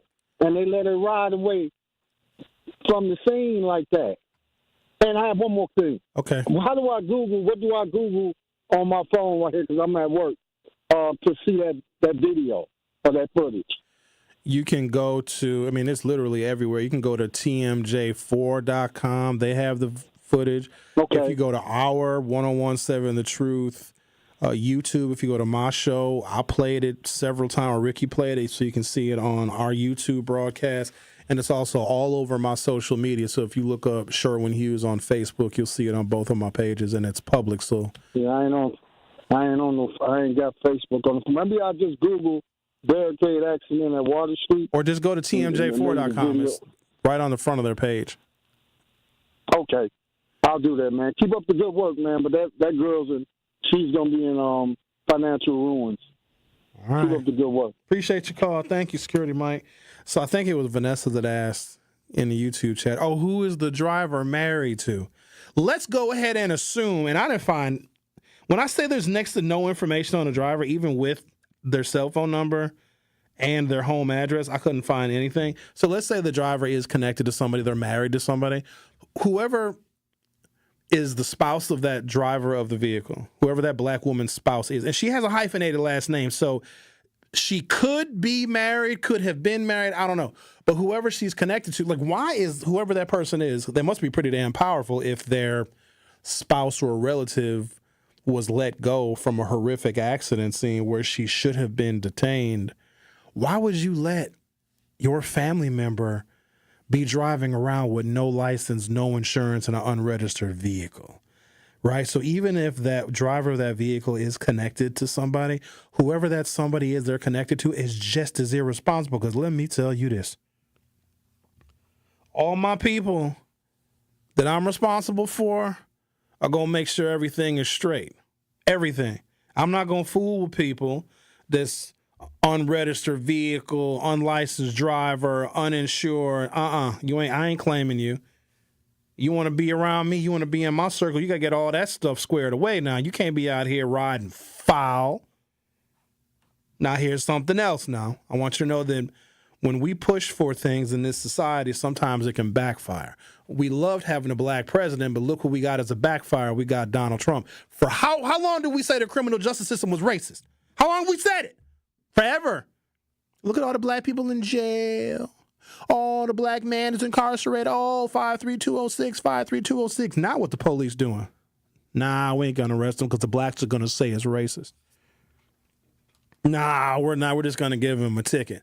What, they stole 17 cars? Nah, just release them with no bail. We getting what we asked for, y'all. We are. We called the cops racist. The criminal justice system is racist. They too hard on black folks. Now they don't even care. Now, so what did she do? Okay, Sarge, she drove through a barricade, then she hit two white girls. Okay. Well, what was her driver's license status? Oh, she was an unlicensed driver. Okay. What about the vehicle? Oh, the vehicle was unregistered. That's unfortunate. What about the vehicle? Was it insured? Because, under Wisconsin state law, the vehicle has to be insured. Oh, she wasn't insured either. Okay. What was the race of the driver? Oh, the driver was black. Let her go. No, because we don't want people thinking that the criminal justice system is racist.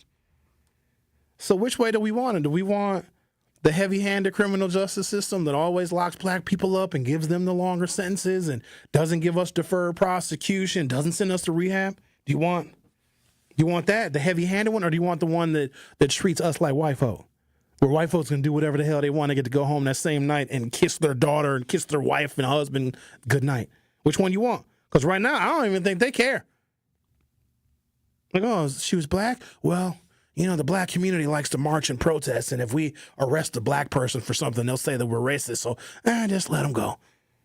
It's wild how the world works, ain't it?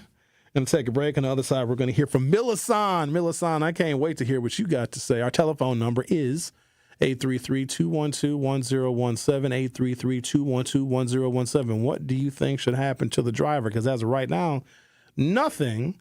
However, I'm assuming that the driver will face some pretty significant civil penalties and forfeitures because the families will likely sue. The Truth with Sherwin Hughes on 101.7 FM and on YouTube. We'll be right back. The Truth with Sherwin Hughes returns after this on 101.7 The Truth, The Truth app, and 1017thetruth.com. Escape the city and relax at Lake Lawn Resort in beautiful Delavan, Wisconsin. Enjoy outdoor activities on Delavan Lake.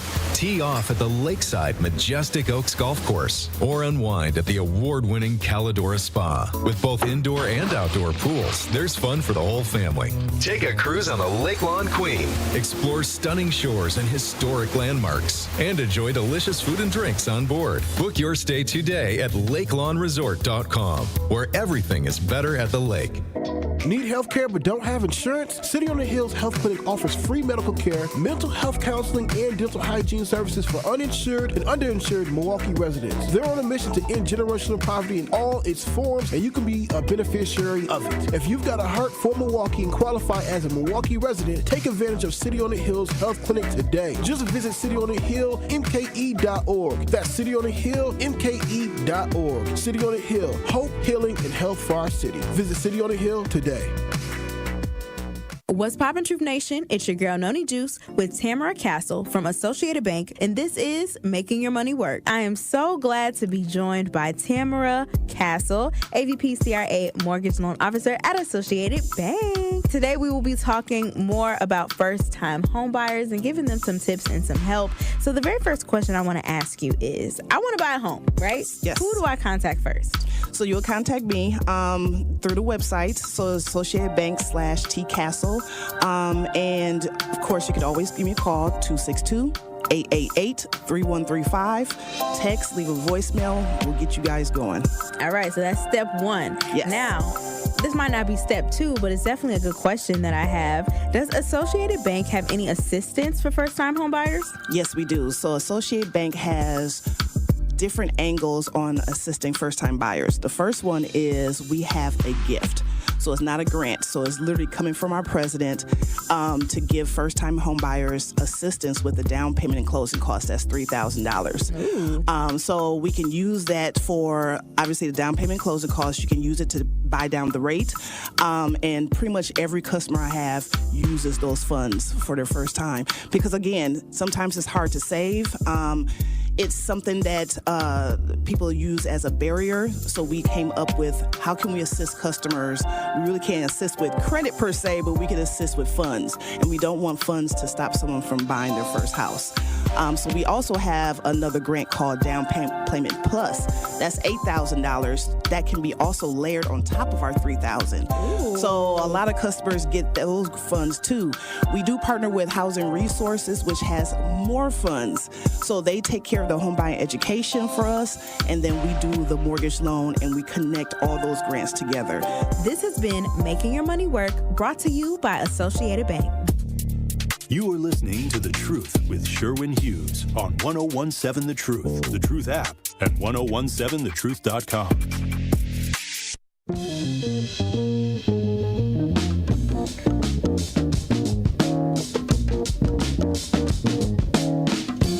Our phone number is 833-212-1017. According to Milwaukee Police Dispatch reports, neither the driver nor her passenger called 911 to report the crash. A witness told police at the scene that the driver was attempting to leave the crash scene, so the responding officer, quote, secured the driver's keys and ordered her to stay on the scene. There's something about that that's real weird. If you're at the accident scene, and if you leave at any point in time before the officer releases you, that's the hit and run. So why is an officer saying, no, don't leave. Here, give me your keys. Let them flee. Let them drive about a block away. Chase them. Then you can arrest them, get them for resisting arrest and hit and run. But if the officer has to retain somebody's keys to prevent them from fleeing, maybe the policing has gotten soft because we wanted it to have become softer on us. Am I crazy here? Didn't we complain for years and decades, generations, of how the police are too hard on us? And now, in this instance, they're letting us go. And I say us because, black people. I know I'm not crazy, right? I know that we have been complaining as black people that the police are heavy-handed on us and soft on everybody else. Maybe we're getting what we asked for. Let's talk to Melisande. Thank you for holding. You're on 1017 The Truth. Whatever you got going on in the background, you got to turn that down now. Oh, that's my darn machine. I'm spinning blood. Listen. Huh? I'm sorry. I'm so sorry. You got a lot going on back there, Melisande. There's police in the background. What is spinning blood? I know, it's just everything. But listen, I have always said driving without a license should be a felony. You don't agree with that, and I know that, but it should be. When you are out here driving without a license, no registration, no insurance, you are saying F everybody else. That's what you're saying. And it's not fair. What these white girls are experiencing is what black people experience all the time. In the inner city, you don't have no insurance, you done hit my car, no insurance, no registration, no license. That is illegal, and it should be a felony. And I don't care how old you are or how young you are. If you don't have a license, you should not be driving for no reason. No reason. And we are letting that slide and allowing people to do this, and that's going to be the downfall. But one thing about that lady, nobody should marry her, and if you're married, he getting ready to be broke too. Oh, you got a good point. Y'all getting ready to be broke. So I hope she's worth it. And for her, I hope you don't have no kids, because they in trouble too, because they'll never be able to acquire anything. You won't have a home. You won't have nothing. And the white people will be at your door knocking for their money, and I don't blame them. And the one mother, I love her because she's doing everything in her power not to call the N-word on that girl. Oh, and I knew she was black. She's trying her best not to call her a nigga. She's trying her best, and she should. We don't know that she didn't. She just might be doing it in private. Right, as she should. And when they said no plates, no insurance, and no license, I knew she was black. I knew it was a black person. Why are you questioning that? You already knew that. Melisande, haven't we complained that the police officers don't give black folks the benefit of the doubt? They're always heavy-handed with us. They always arrest us, lock us up. Here's an example of where the police are not doing that, because we've long complained about how tough they are on us. Now they're not being tough on us, so we should be happy. I've never said that. I've always said, since I've come back to Milwaukee in 1992, the problem with Milwaukee is they took their foot off of our necks. When their foot was on our neck, the city was right. When the immigrants came, they started lessening the laws. Oh, well, we can't pull you over because your plates are out. We can't pull you over because your car ain't right, because they poor. You can't pull poor people over. No, if you're poor and you can't have your vehicle in the right condition, then you should be on the bus. No ifs, ands, or buts. If you can't afford a license, you can't afford insurance, you can't afford your plates, you need to be on the bus. Bottom line. Okay. And if your job is in Waukesha, you can't afford that job. That job is better than you. And I'm sorry, that's a cruel thing to say, but God did not promise everybody an easy life. Some of y'all need to go back on the bus because y'all don't know how to drive, and you shouldn't be out here driving. And anybody who thinks they have a right to get in a car, drive it, and you have no plates, no nothing on it, no insurance or nothing, you're wrong. And if you're putting your kids in that car, you don't love your kids. That feeling you have in your heart is not love for your kids. It's something else, because every day you're putting your kids in harm's way, and you don't even care. Think about that. Think about that. All right. We'll think about it. Thank you, Melisande. All right. Appreciate your call. That was a lot. She had a lot to say. She always does. But hold on, though. Wait, everybody. As all of you are out there rushing to judgment and being all judgy. First of all, shout out to all the people that are driving around in their vehicles right now, tuning in to 101.7 The Truth with no driver's license. Shout out to y'all. But poor people are poor. They can't afford to register the vehicle because it costs the monies.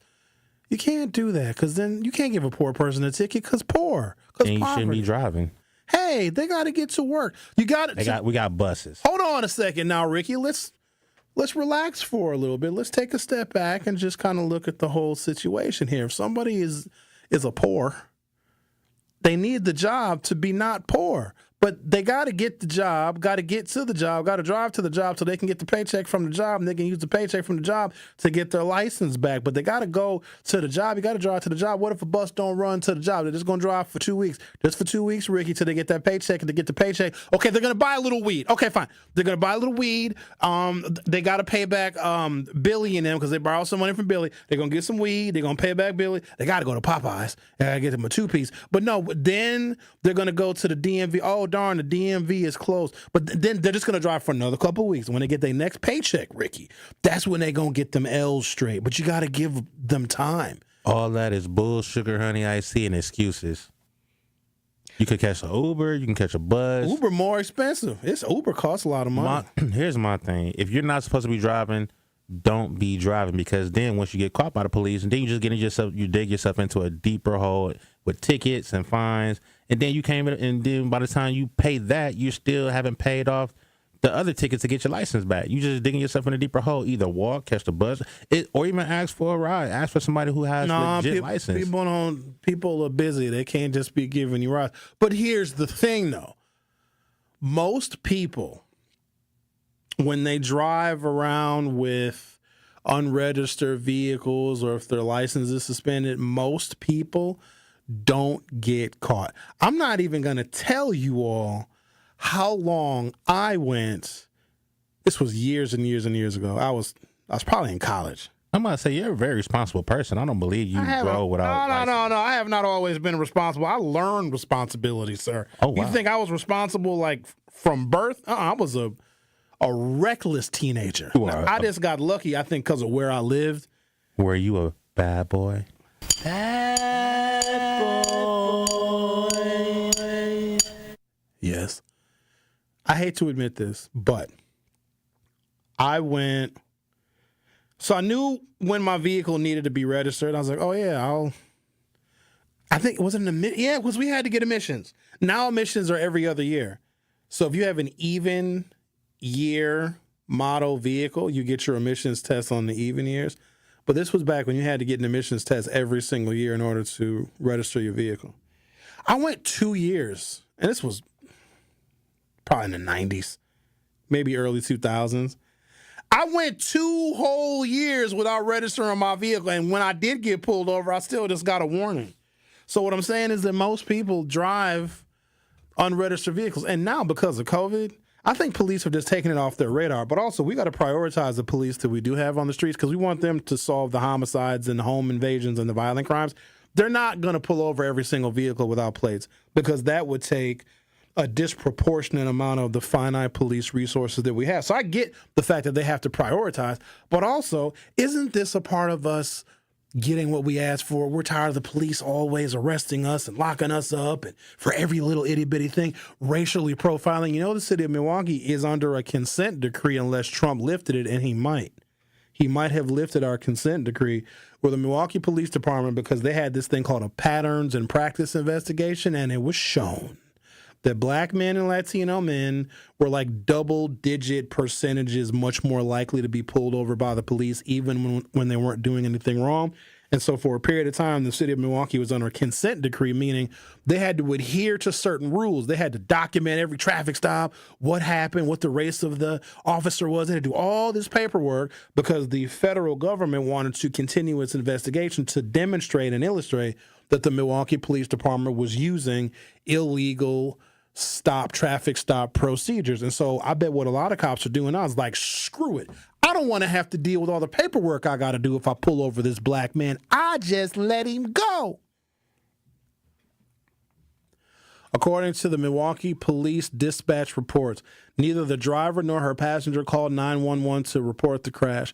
A witness told police at the scene that the driver was attempting to leave the crash scene, so the responding officer, quote, secured the driver's keys and ordered her to stay on the scene. According to the crash report, the driver stated she didn't expect the barricades to be there. She also told police she had consumed 2 alcoholic drinks several hours before the crash, but was never breathalyzed, according to the report. The driver received 3 citations and was allowed to drive away after meeting with the police. Families of both girls, as well as some elected officials, continue to question the citations.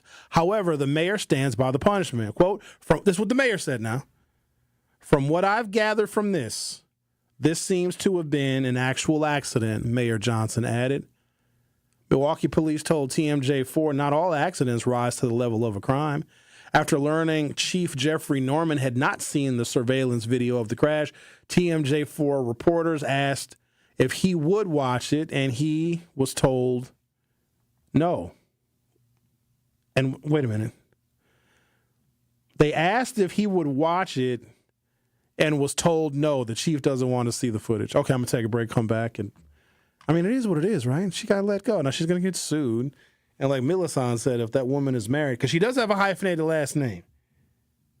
I mean, I could tell you what her name is. You know what I mean? But if y'all go after her, then y'all gonna blame me. Somebody gonna blame me. I ain't gonna do that. I ain't no snitch. Snitch. I ain't snitching. Tell me the name. You want to know it? Yeah, I want to know it. I might tell you. You might know her, Ricky. Why I gotta know her? I don't know, because she's... So the passenger I sent a friend request to on Facebook, she still ain't accepted. The passenger is actually kind of cute. Definitely need to see them. Okay. The Truth with Sherwin Hughes on 101.7 FM. We'll be right back. The Truth with Sherwin Hughes returns after this on 101.7 The Truth app, and 1017thetruth.com. Brew Crew Tuesdays are back on August 19th.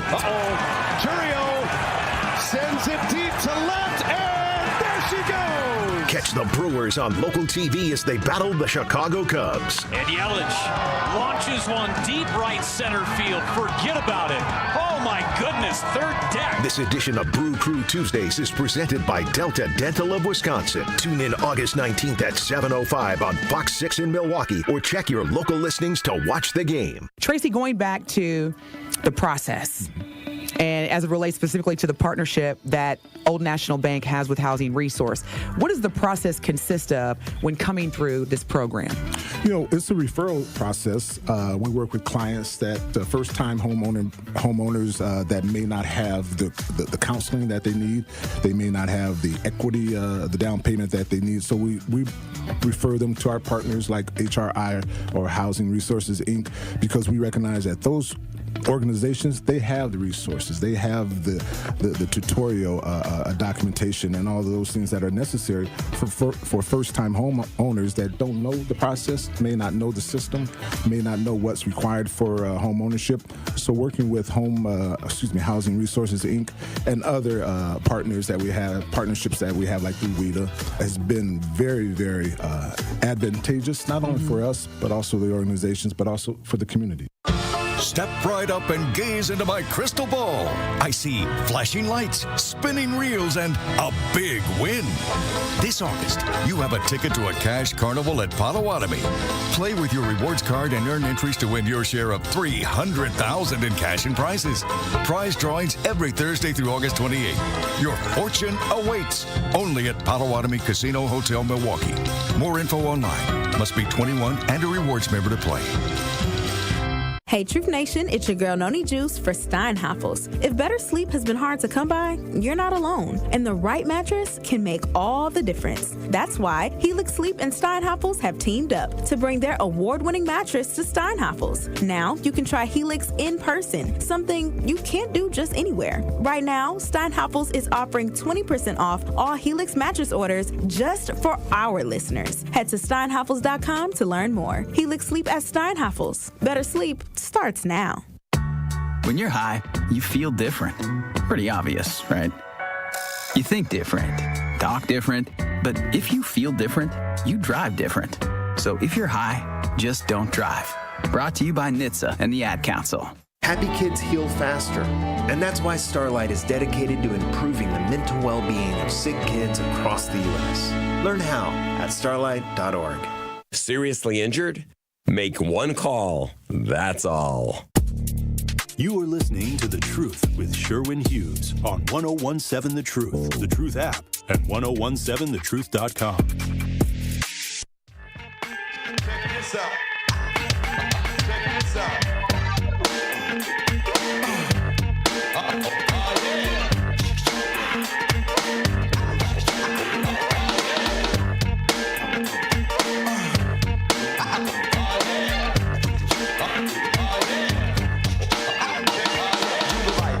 Talking about a black or white thing, cause that will cause conflict and make this illegit. But your definition. Let's talk to Al. You're on 1017 The Truth. How are you, Al? Oh, I'm doing fine. I seen that video. It's very, very disturbing. Very disturbing. But I'm going to say something. You know, Jeffrey Norman, that was the one who got kicked back, tried to go Colorado, and they told him, hell no, and he came back here. Was that the guy right there? I do believe that Jeff Norman may have submitted his name to be a chief in another city. And you know, Cavalier, nothing against Cavalier, but I think both of them is too damn relaxed for me. especially with this reckless driving. I just feel like they said, hey, let them tear it up.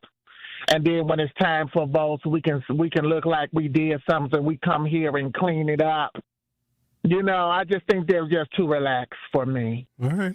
You know, I think it just seems like they want to push the law and order when it comes for the whites. You know, but hey, you're black, you got no place. We ain't gonna let them go. Let them go on back to the north side.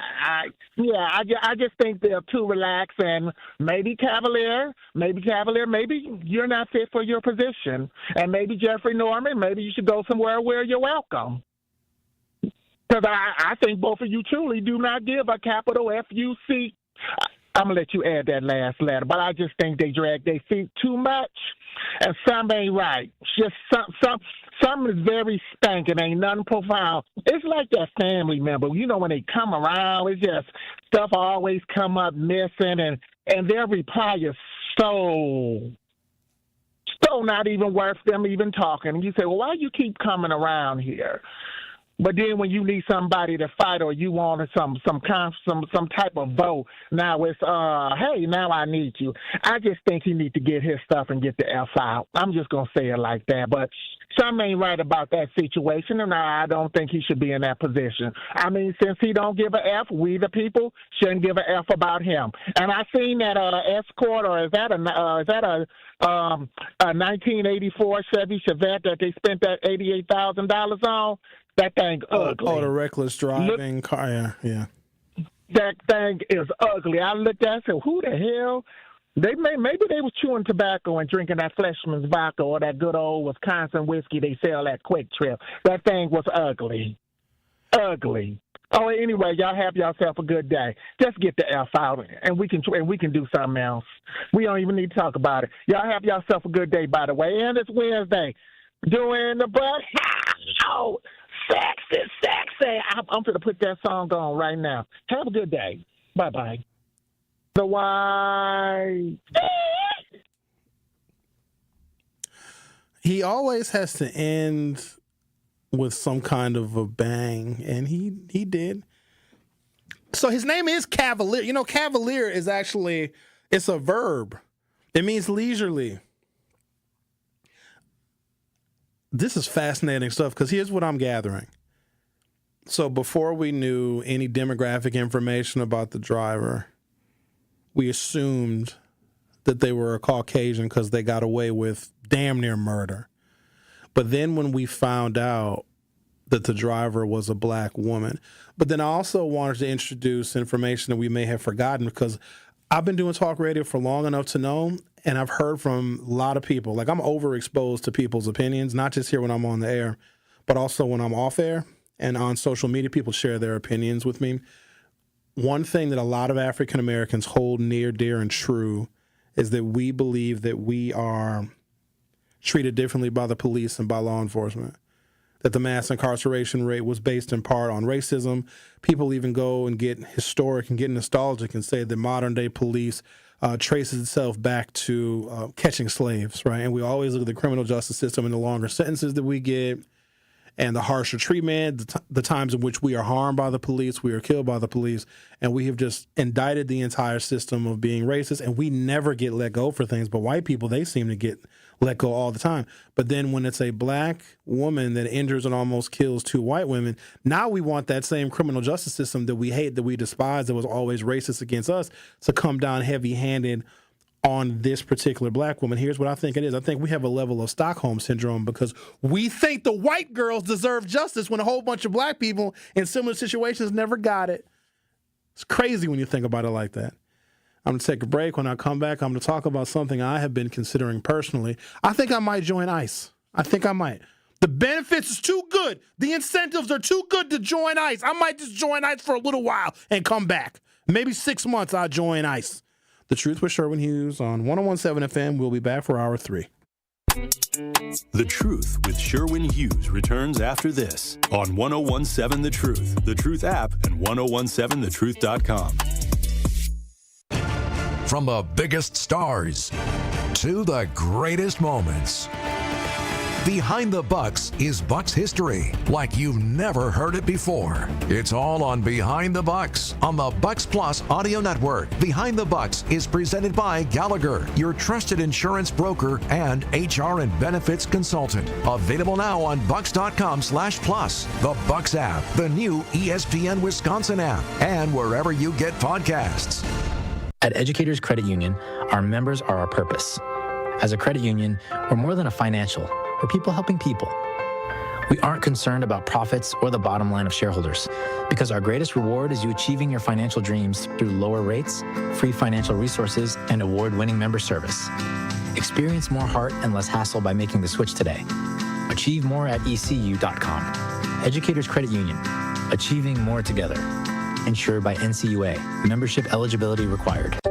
At Hazelden Betty Ford, treating mental health isn't just about breaking old patterns. It's about braving new ones. As the leader in alcohol and drug treatment for 75 years, we know caring for addiction, anxiety, depression, and trauma goes hand in hand. We're here for you with new tools when life breaks down. Discover your path to better mental health at hazeldenbettyford.org/Wisconsin. Sponsored by Hazelden Betty Ford Foundation. The biggest snowflakes out here are always been the white Republicans, who are so gung-ho on protecting the feelings of white kids while they ignore the needs of other kids. If Milwaukee's youth has a problem with fighting, well, white youth have a problem with being destructive and offensive. So it is sad that our government is actively working to de-emphasize educating and uplifting students of color in different backgrounds on college campuses. That emphasis is going to be diminished, and the only kids that will suffer will be our kids. They were willing to hold up the advancement of the state of Wisconsin because they disagree with DEI. What are white Republicans afraid of? Why are they afraid to face the fact that their grandmas and grandpapas were part of a system which purposely held black folks back and failed to give us the access that we deserve? Until these politicians stop ignoring these egregious acts of hate and racial incidents, America can never be great again. Catch Truth to Power with Kyle Wallace every weekday from noon to 1 p.m. on 1017 The Truth and The Truth app. All of your favorite 1017 The Truth content whenever you want. The Truth app has it all. The Truth is on 1017 and 1510 WGKB Waukesha, a locally owned Good Karma brand station. You are listening to The Truth with Sherwin Hughes on 1017 The Truth, The Truth app, and 1017thetruth.com. Freedom or death, ye shall all be moved. Vanglorious. This is protected by the red, the black, and the green with the key city. Abracadabra, a la baby professor, all hail funkin' lesson, sweet tongue grand right on. Welcome to Hour 3 of The Truth with Sherwin Hughes. How dare you ask me if I know about X-Clan? I didn't think you was the knows. type of person to listen to X-Clan. When I was in high school, the poor righteous teachers, like conscious hip hop, a rapper named Pearce, this was way more popular. Well, this and like NWA, you had to balance it out. But conscious hip hop was very, very popular. At the same time, you had influences like The Cosby Show that showed the brighter, more productive middle-class side of black life. At the same time, you had a show called A Different World, which showed young African Americans going to college. So there were things in the culture at the time that supported positive black behavior, but also we needed it because you had the crack epidemic that was going on at the same time. And I'm not sure if America knew how to conceptualize the juxtaposition of black America at the time. You had black folks that really were hit hard by deindustrialization. They got laid off from their factory jobs. Some of them became addicts. Some of them became drug dealers to cope with the fact that they lost their middle-class factory and manufacturing employment. Some black folks retooled, reskilled, found other jobs, went into other industries, and became successful. So you had this rising class system in black America. So you had one part of black America that was law-abiding, that wanted the best for themselves and their families. They became homeowners. They put money away for their retirement, and their kids went to college. And then you had the other side of black America that got harmed by the war on drugs and was ensnared in the mass incarceration epidemic. And it was that dichotomy, I think it still exists right now. Look, we complain about the YNs, right? A generation ago, the YNs would have been the ones selling crack, smoking crack, being in gangs and doing drive-by shootings. So we have always been stratified as a community, but then here's where it gets murky because we're telling black folks, oh, we need to come together. We got to come together. Sometimes we can't. We can't. We just can't. We can't agree on certain things because our perspectives are very, very different. And I appreciate the different perspectives, but just thinking arbitrarily that black folks need to come together just because we're black is insane. Tell a white liberal transsexual lesbian with blue hair to come together with a Trump supporter. They can't. So I don't know why we're expected to come together. And also in the attempts where we have tried to come together as a community, sometimes we're harmed or we're traumatized. Now, I look at the places where we do, in fact, come together. We're almost universally united against Donald Trump. That is us coming together. Now, it's not the kind of coming together you want, because I think a lot of folks who are downtrodden want, quote unquote, black people to come together so that they can benefit from it, so they can leech off of or mooch off of other black people. So we're universal in our agreement of how we oppose Trump. We're also pretty universal in our agreement when it comes to the political candidates we do, in fact, vote for. And I take that as black people coming together because there is no other group or ethnicity of people that comes together in the sheer numbers and the percentages that we do when we make our political thoughts known. And I take that. Like, that's great because no other race does that better than us. But to think that we're just going to come together just randomly on stuff, Maybe if there's times of tragedy, I know a lot of black folks are helping out other black people in helping flood victims out. So in times of tragedy, but I don't know if that's unique to us. I think that's community.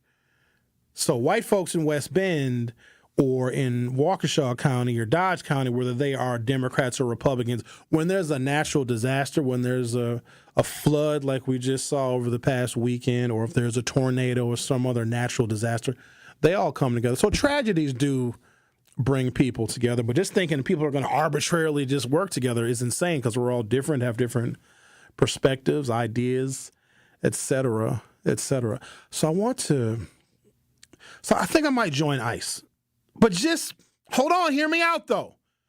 Don't we want to get those people out of the country? No, we don't. How do we feel? I'm asking you all, the blacks. How do we feel about the Mexicans? We like them, we don't like them. We want them gone. Sometimes they're more racist than white people. Now's a chance. We can get them the hell out of here. I'm going to talk about the incentives that immigration and customs enforcement is offering. They've even removed the age limit because you used to had to be like under 35 to join ICE. Now they're like, hell, we'll take your old asses. Help us get these Mexicans the hell out of here. And some blacks too. You know, hey, if I sign up for ICE and they tell me to go get the Haitians or Africans, I'm just following orders. You should have did it the right way, Africans. Oh, you guys gonna get mad at me because Africans are black people too? I don't know. Some of those Africans come over here kind of arrogant. They look down on us. I get real mad at that because who do they think they are? They came to a country, got jobs, got status based on the work and the backs, the sweat, the tears, the blood, and the deaths of other black people. And then they just come over here. What do you mean? You do not know anything about where I come from. You are a disgrace to your people. They get real arrogant sometimes. I don't like it. I got an issue with that. Because I'm not quick to include everybody with us. We got to stop doing that. Also, everybody ain't invited to the damn barbecue. Just because you have the same melanin as me does not mean that you know anything about us and what it's like to be us over here. The Africans are immigrants. And an immigrant can be from China, from India, from Scandinavia, Sweden, Denmark, Germany. The immigrant's an immigrant. You ain't American. I don't know, man. I think people get it a little bit twisted. So, Ben and Carrie got a new producer. And I talked to him a little bit, trying to get to know this fella. He's not your typical. And I don't know if he grasps being a Milwaukeean, because we take a lot of heat. We do. We get blamed for everything, all the terrible crime. Oh, Milwaukee's the worst place. We let people crap on us. And so we wear that as Milwaukeeans, right? And sometimes somebody will think they can be from somewhere else.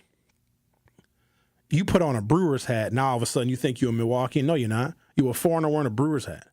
Stop that. I don't like, because I think I'm traumatized by all the people that came up here from Detroit and Gary and Chicago to take advantage of our welfare system, and then they want to call themselves Milwaukeeans or Wisconsinites. No, you're not. You're migrants that came here to commit fraud. You ain't like us. We are good people here.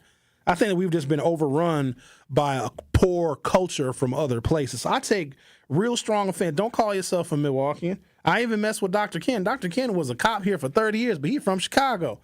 And he came up here from Chicago at the wrong time. Now, I love me some Dr. Ken now. Now, I won't do his show because we'll just argue. But no, you ain't. I think he's, Sherwin, how long do I have to be here before I'm a Milwaukeean? Ever. Not even forever. I don't know. Sometimes you can't ever get your official Milwaukee passport. I feel real strongly about that. Because people also think that we're dumb. They come here and they try and take advantage of us. I don't know if folks get it. We'll bleed you slow. There's a level of respect that you need to show when you come here. A lot of folks will come from out of town, other cities. They get an opportunity here, and they think they're better than everybody else because they captured or seized an opportunity that obviously a Milwaukee person couldn't take advantage of. But for them to think that makes them better than us, I get real offended by that. And I'm a defender of this city. I have to be. I live here. I ain't going no damn where. Nah, I look now. Trust me. Y'all almost lost me to D.C. in 2007. Almost. I was 1 foot out the door. $115,000. An allowance for my moving expenses are like $3,000. And this is damn near 20 years ago. This was 2007.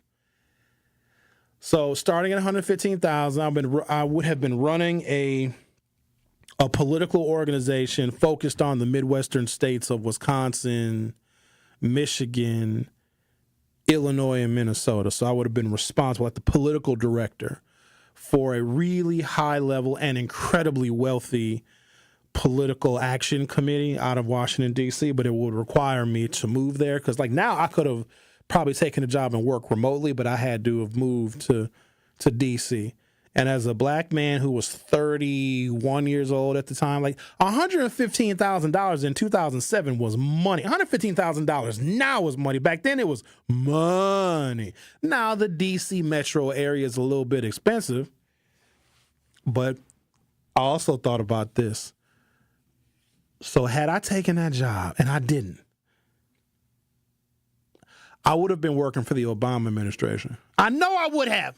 With the position that I would have had at that organization, being in D.C., being with the movers, being with the shakers, working with members of Congress, because Obama was in the Senate at that time. And you know, Obama would have loved your boy, Sherman. What it was, Sherwin? I've been hearing some good things about you. I'm gonna run for president, and I think you might fit in my administration. You think I don't regret that? But I didn't take the job. I'm here. I'm committed to this place because I think Milwaukee has a lot of potential. Could have left and I didn't. So I'm going to be a fierce defender of it. That being said, should I join ICE? No, I'm serious because, you know, you guys think that the illegals are coming up here and they're taking the jobs and maybe they are the rapists and the criminals. No, they're not. I don't know. But ICE is making it very attractive. I mean, I still can be an ICE agent and be a good person, right? If I'm just following the law.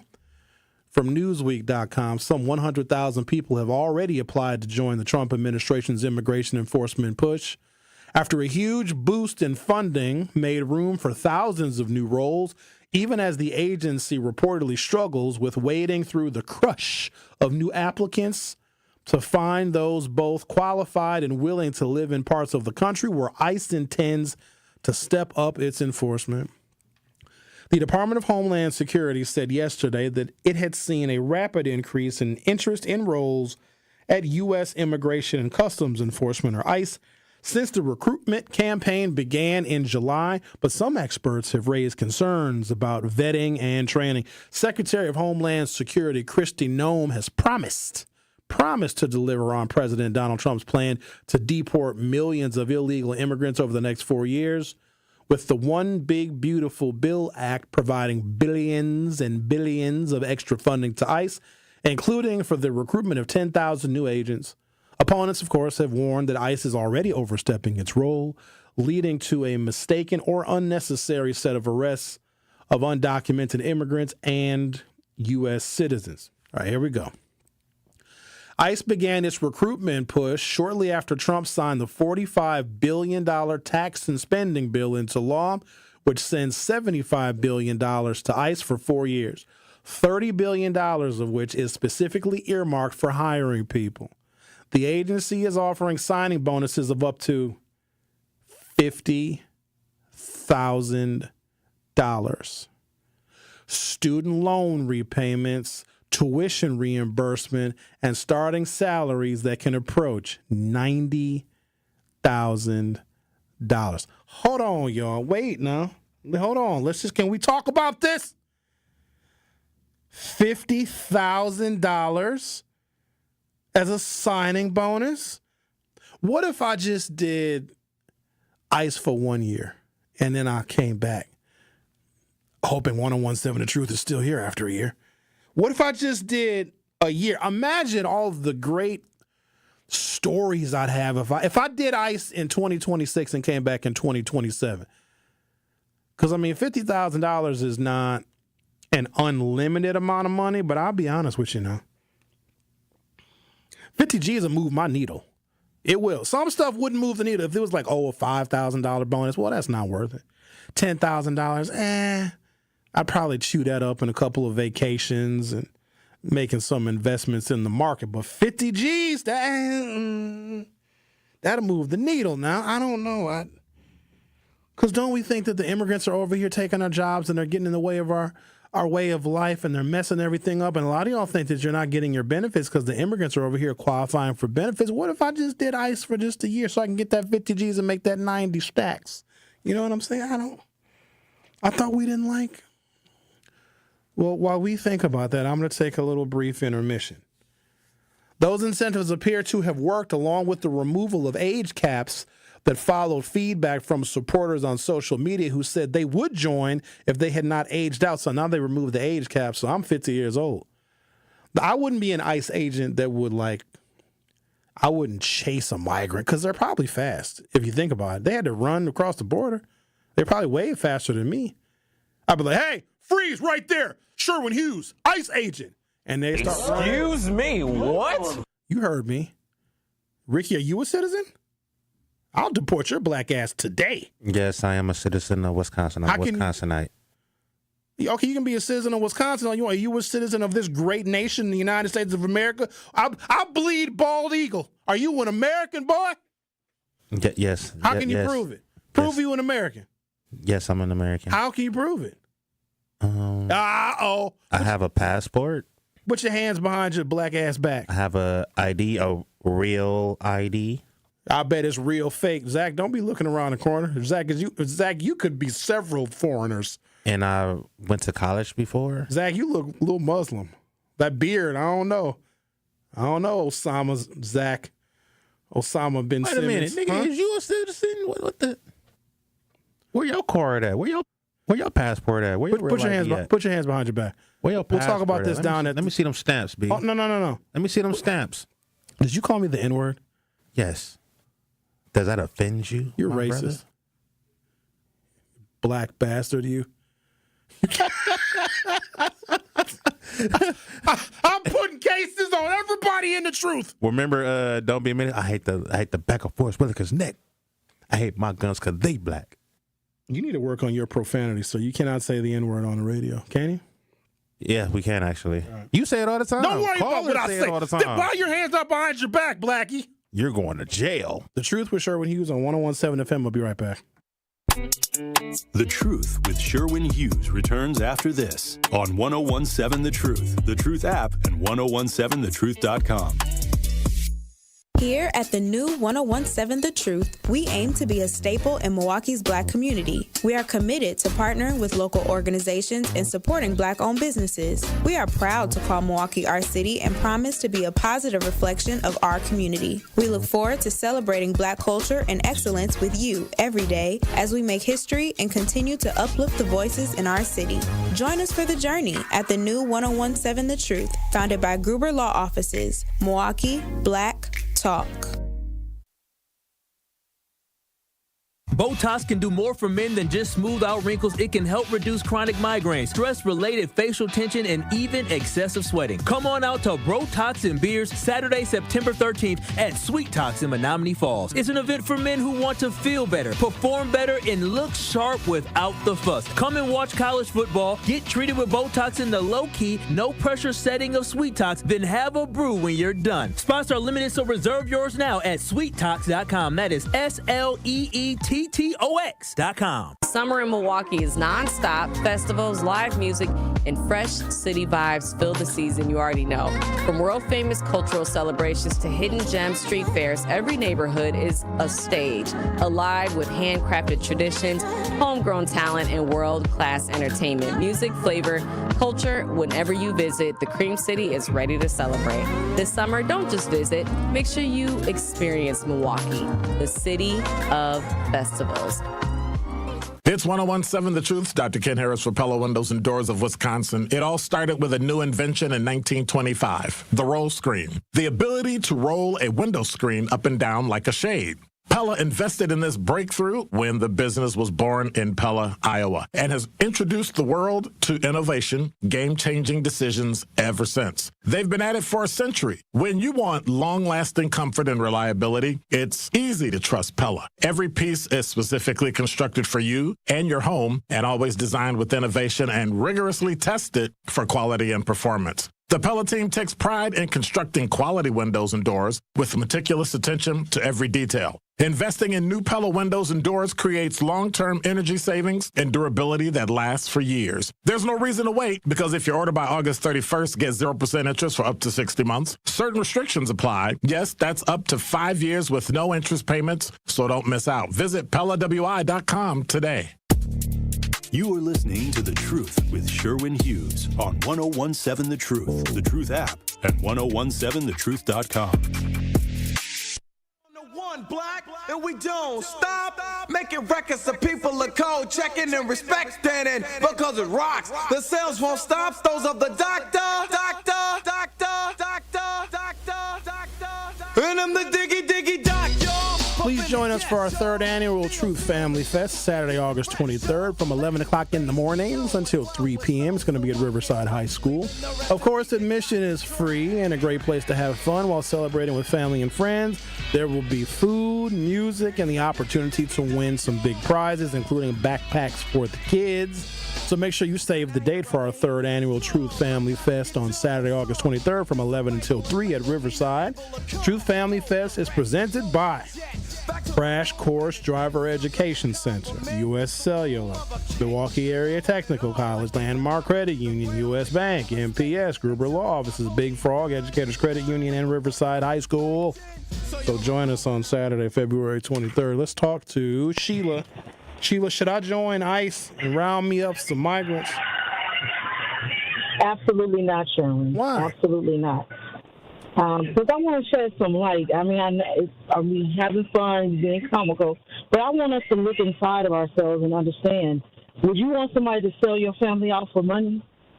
Your child, your daughter, your grandmother, your father, your mother. Now, hold on. That depends now. Is my family here legitimately and legally? Did they come here the right way? Because there's a whole bunch of people that had to go through. Oh, wait a second, though, Sheila. There's a whole bunch of people that had to wait decades, and they had to do it the right way, and they had to go to the immigration office, and they had to do check-ins. They had to do a lot of stuff. You got some folks that skipped that whole process, and they taking jobs away from people that did it the right way. That ain't fair now.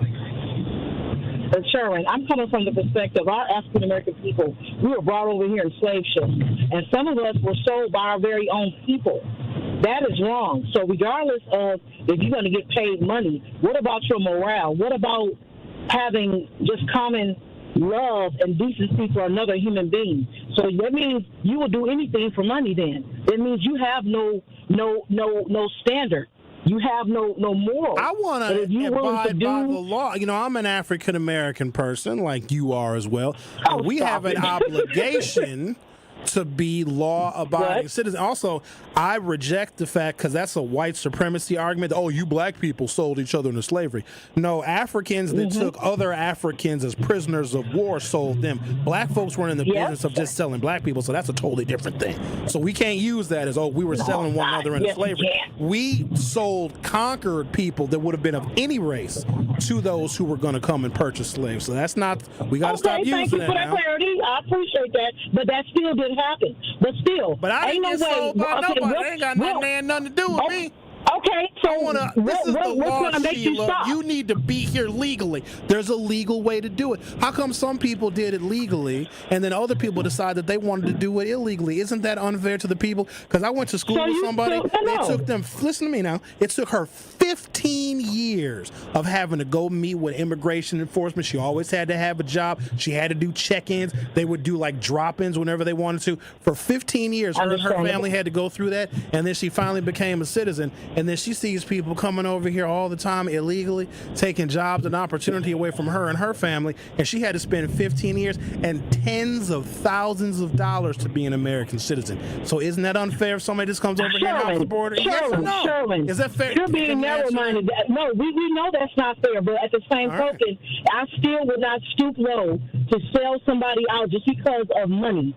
Then at the end of the day, I have to look myself in the mirror, if I have any conscience at all, and say, I cannot believe I sold another human out for money. So how are you going to sit there and I'm not selling out my neighbors. I'm not selling out folks who live on the north side of the city of Milwaukee that are working. I'm not selling them people out. I'm not selling out my friends. I'm not selling out my family. Sherwin, I hope at the end of the day, you just look within yourself and say and see if that's right. Regardless if the law tells you to do it or not. I have a higher law. And ain't no way I could do that to another human being. So I'll keep this to your show, and that's just my point. All right, Sheila. So what I'm going to do is when I get hired by ICE and they ask me for recommendations, I'm going to recommend your ass too. Sheila, you take that $50,000. I know she would. She's like, well, I just do ICE for about a year till I pay off these bills. She got real heated. That's crazy to me. Do you think for a second that a migrant would take that kind of a moral stance to protect black folks? Be realistic with yourself now.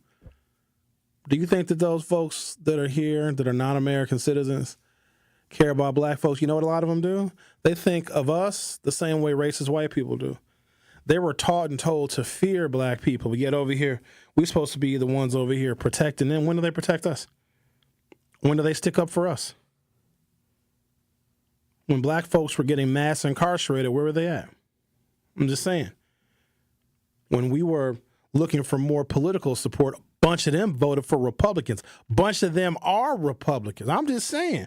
Why do we, and this is a rhetorical question, why do we as black folks got to love other people more than we love ourselves? Why is that? Why did, when we saw the horrible footage, I'll admit it's horrible, of those white girls that got hit, I think that we believe that those white girls deserve more justice than we black people receive, because we've always had to fight for our justice. If we see somebody else facing injustice, we forget about the justice we're fighting for ourselves, and we just got to automatically assume it for somebody else.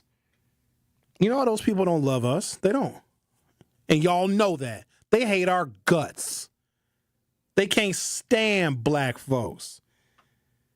And if Sheila thinks that I'm selling them out, they'll take your job in a second.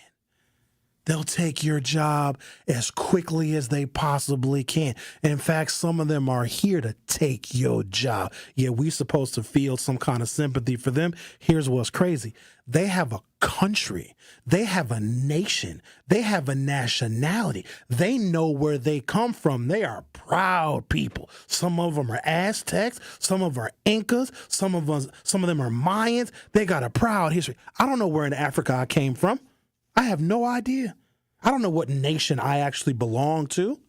They do. They just didn't like their country. And they're going to come here? Okay, I'm kind of playing the devil's advocate a little bit, but now I'm starting to believe what I'm saying. But you understand where I'm coming from, though? They have their own nation. We don't have a nation. We had to carve one out, and we're still trying to figure out who we are in the United States of America. We don't have a nation in which we all belong to. We just speculate on where in Africa we maybe possibly could have come from. If you have a nation and your own system of laws, your own democracy, people are better off staying in their own country and politically and socially organizing to improve their country instead of coming here. They have the option. We don't have the option. If I leave America, where I'm going? Where I'm going to go? I ain't going nowhere. Nobody want me. But they got the option to come over here and do whatever the hell they want. I'm just saying, if I join ICE, don't be mad at your boy. Why can't your boy be a patriot? How come I can't salute the flag? How come I can't soar with the bald eagles? Let's talk to Sandra. You're on 101.7 The Truth. How are you? I am fine. How are you, sir? I'm doing all right. Thinking about joining ICE for a little while. I don't believe you. Why not? You're just talking. You don't know that. Because I don't think you want to join us. All right, one day you're going to tune into my show. You're going to hear Homer blow. All right, now. Okay. I like to see it. But anyways, you know what? How come we have to wear a mask? How come how come ICE agents got to wear masks? Yes.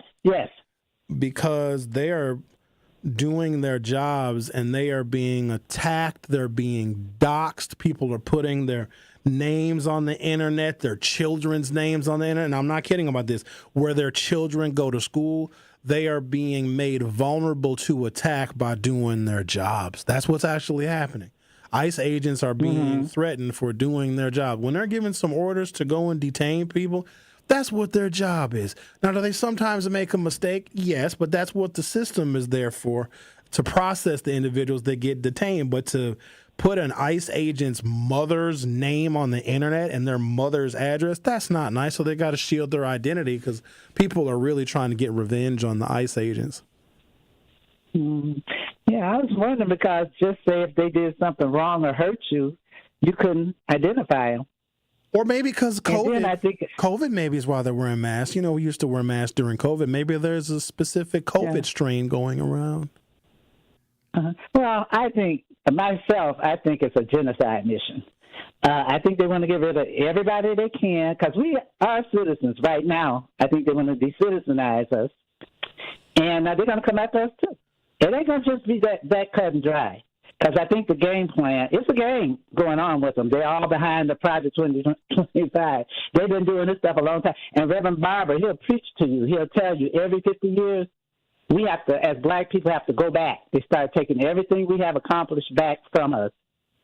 And I think it's a way, they just do it this way to make us think that, oh, we're going after them, we're going after that, and you guys be happy. No, I don't think they're going to stop. It's just going to be sad. And I'm not that worried because I'm 76. I done did most of my life. What I'm thinking of is the younger people that's got time on their hands, and we want them to be able to get educated. We don't want him to tear down all the structures. They took all the schools out, taking all the hospitals out, but they don't take these cell phone places out. They don't take the liquor stores out. In the inner city, in the central city. A lot of people don't like inner city, central city. And then we got to listen to ourselves call us nannies and patties and stuff. How can we talk about each other like that? We're black, too. All right. How can we do that? I don't know. Pretty easy, I guess. And so if they round up a bunch of black people, do you think that Mexicans would come to our aid? Hell no. They would join ICE. Sandra, they would join ICE to get rid of us, but I got to take a break now. I got to over here showing sympathy to people that have demonstrated and illustrated they don't care about black folks, not nan one bit. But we over here, no, we got to save them. If you ask them, hey, Paco, do you want to get rid of them? Oh, of course I do. I want to get rid of the blacks. The blacks don't need to be here. This is my country. I come here. I come to this place. I take everything, man. The Truth with Sherwin Hughes on 101.7 FM. We'll be right back. The Truth with Sherwin Hughes returns after this on 101.7 The Truth app, and 1017thetruth.com. Hey everybody, it's Melanie Ricks. You all know I love supporting a local team. That's why I'm excited to tell you about UW Credit Union. They've been serving Wisconsin for over 90 years. And when I was in school, they helped me learn how to plan for my future and make my money grow. Even now, they're still always there for me when I have questions, and they'll be there for you too. So stop by any of their 13 Milwaukee area branches or visit uwcu.org to become a UW Credit Union member today, like me. Federally insured by NCUA. The Wisconsin Doulas of Color Collective and Planned Parenthood of Wisconsin are working together to care for you and your whole family before, during, and after pregnancy and through all stages of life. Did you know Black women and birthing people in Wisconsin are 2.5 times more likely to die from pregnancy-related causes? Black Lives Matter. That's why this partnership matters. Visit widocc.org and ppwi.org/healthy families to make an appointment today.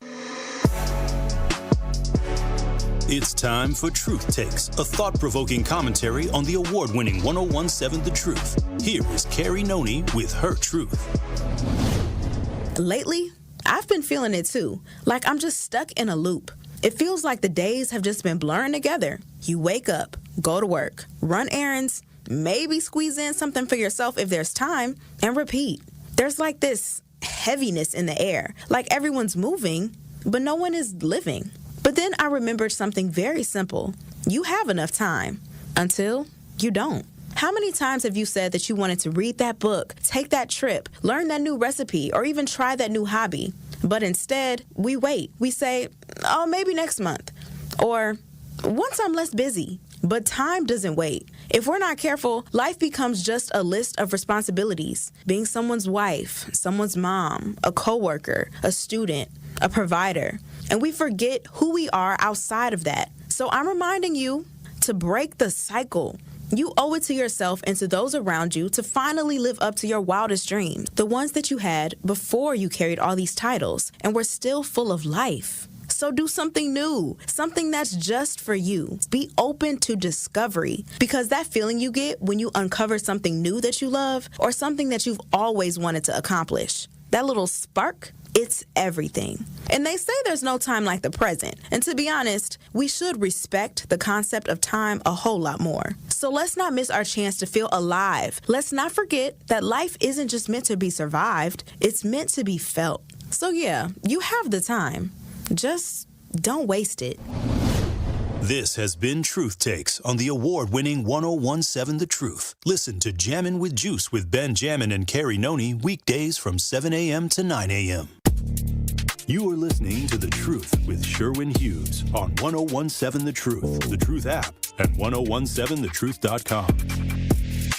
People think I'm crazy, but I love you 'cause you crazy too. Radio killer.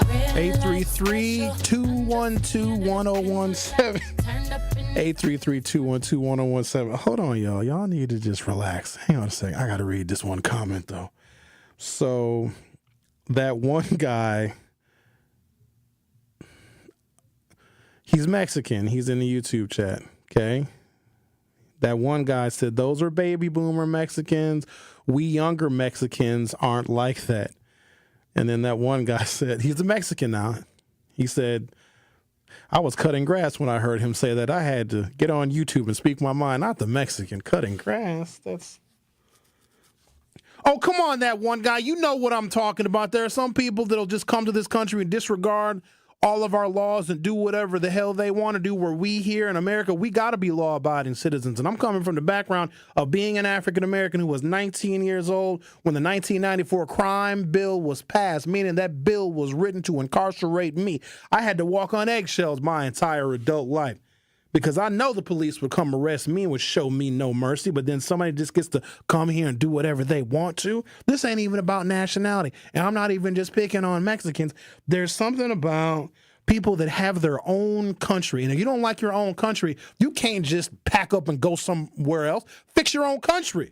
Because then when you get here, we got to fix America. America still needs a lot of repair. And if you're not coming here to help repair it, if you're just coming here to exploit America, if you're just coming here just to take a job from a hardworking American, and you're not putting in your work, you're not putting in your shoe leather, you're not helping to organize, you're not protesting when it's necessary, you just want to suckle from America's teat, then we don't need you. We got work we got to do here now.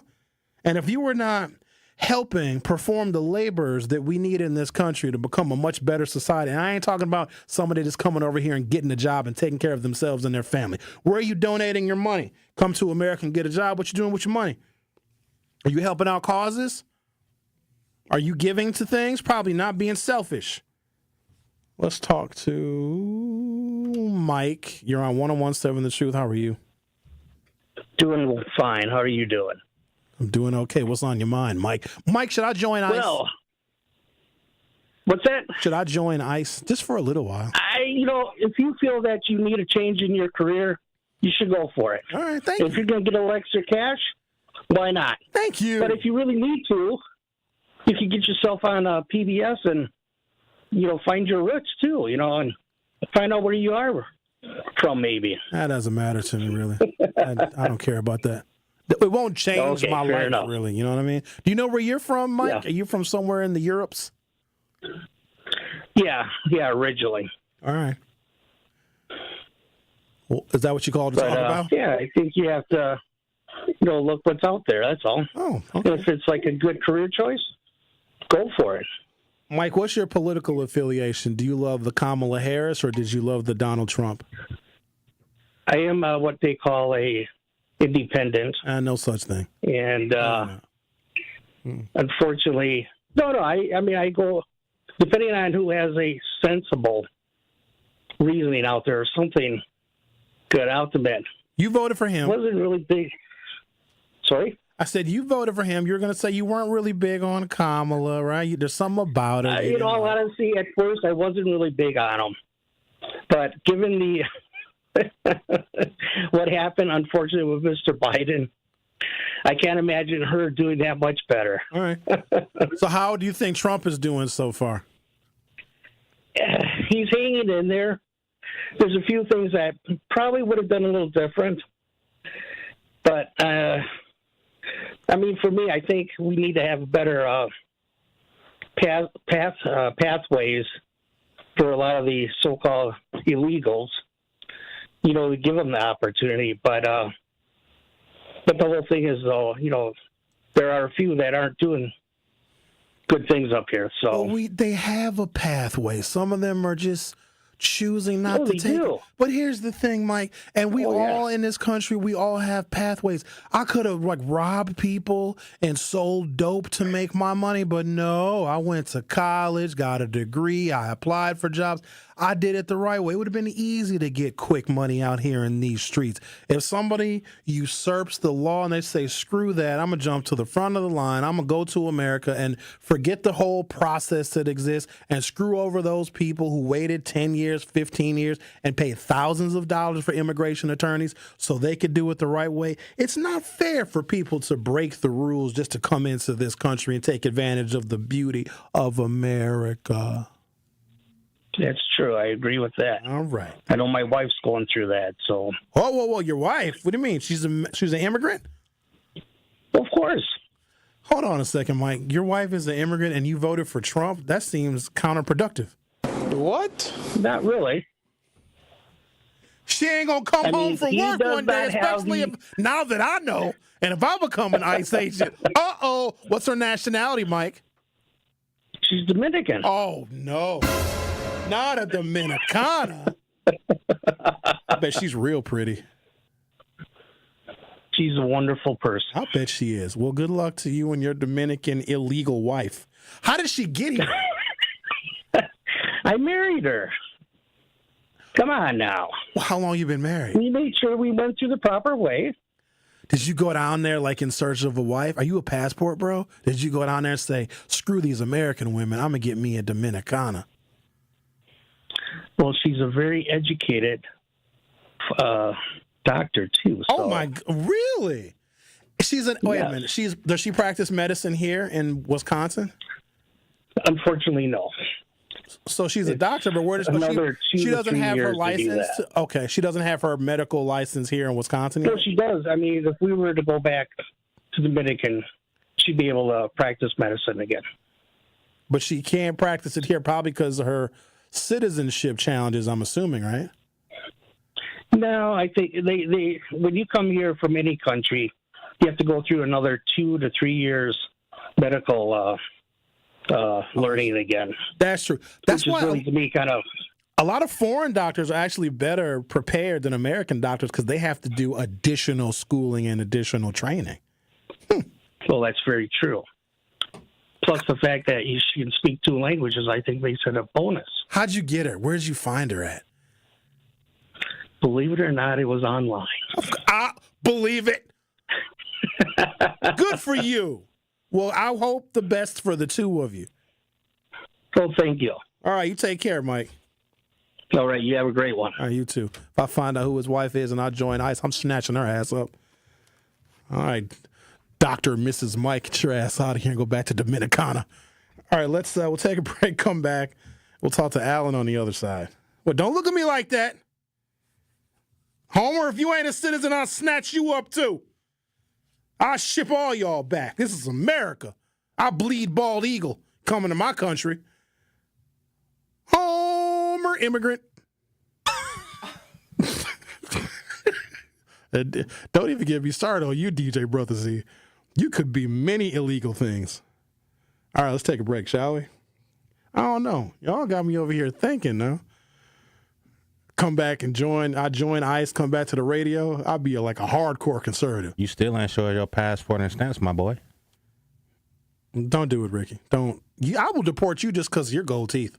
I have a passport. Nah, that gold teeth negates any legal status. Like gold teeth and passports don't exist. No, The Truth with Sherwin Hughes on 101.7 FM. We'll be right back. The Truth with Sherwin Hughes returns after this on 101.7 The Truth, The Truth app, and 101.7thetruth.com. Brew Crew Tuesdays are back on August 19th. Churio sends it deep to left, and there she goes. Catch the Brewers on local TV as they battle the Chicago Cubs. And Yelich launches one deep right center field. Forget about it. Oh, my goodness. Third deck. This edition of Brew Crew Tuesdays is presented by Delta Dental of Wisconsin. Tune in August 19th at 7:05 on Fox 6 in Milwaukee or check your local listings to watch the game. Are you or anyone you know looking for a new job opportunity?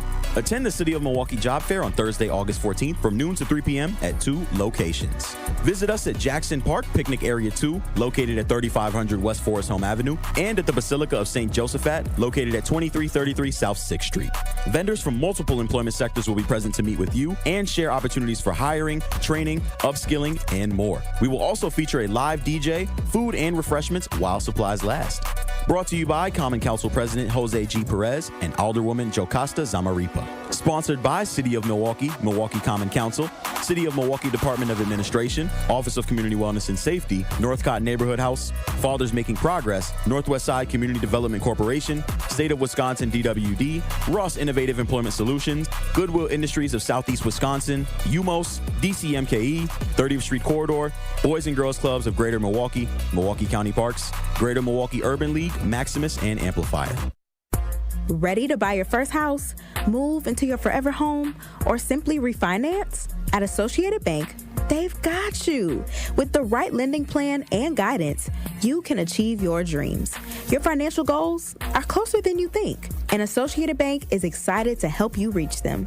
Learn more at associatedbank.com/lending or ask a banker for details. Subject to credit approval, member FDIC, equal housing lender. We Energies want you to keep this important safety message in mind. Before you start digging, planting, or landscaping on your property, call 811 to have underground utilities marked. Calling 811 at least 3 business days before you plan to dig will help you know what's below and can prevent a hazardous situation. Our representatives will mark the underground utilities on your property for free. So remember, stay safe and call before you dig. We Energies. People you can trust. Energy you can depend on. For over 10 years, Crash Course has helped new drivers thrive, proudly serving Southeast Wisconsin with integrity, innovation, and a commitment to safety. They offer programs for both teens and adults led by state-licensed, safety-focused instructors. With flexible school-based pickup in communities across Southeast Wisconsin, Crash Course makes getting started simple and stress-free. Crash Course, the best choice driving school, trusted by thousands. Visit crashcoursewi.com to enroll today. You are listening to The Truth with Sherwin Hughes on 1017 The Truth, The Truth app, and 1017thetruth.com.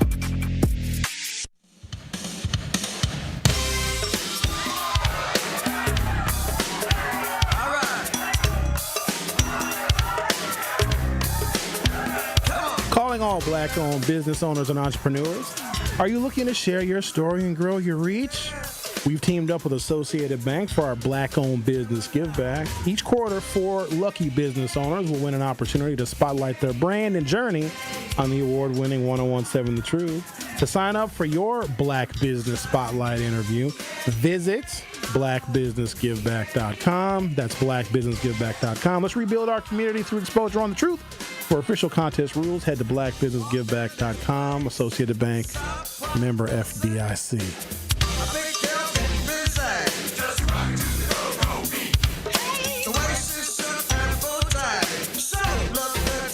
Let's talk to someone who I know shakes their booty very well. Hello, Alan. Hey, Sherwin, how are you? Good morning. Good morning. Should I join ICE?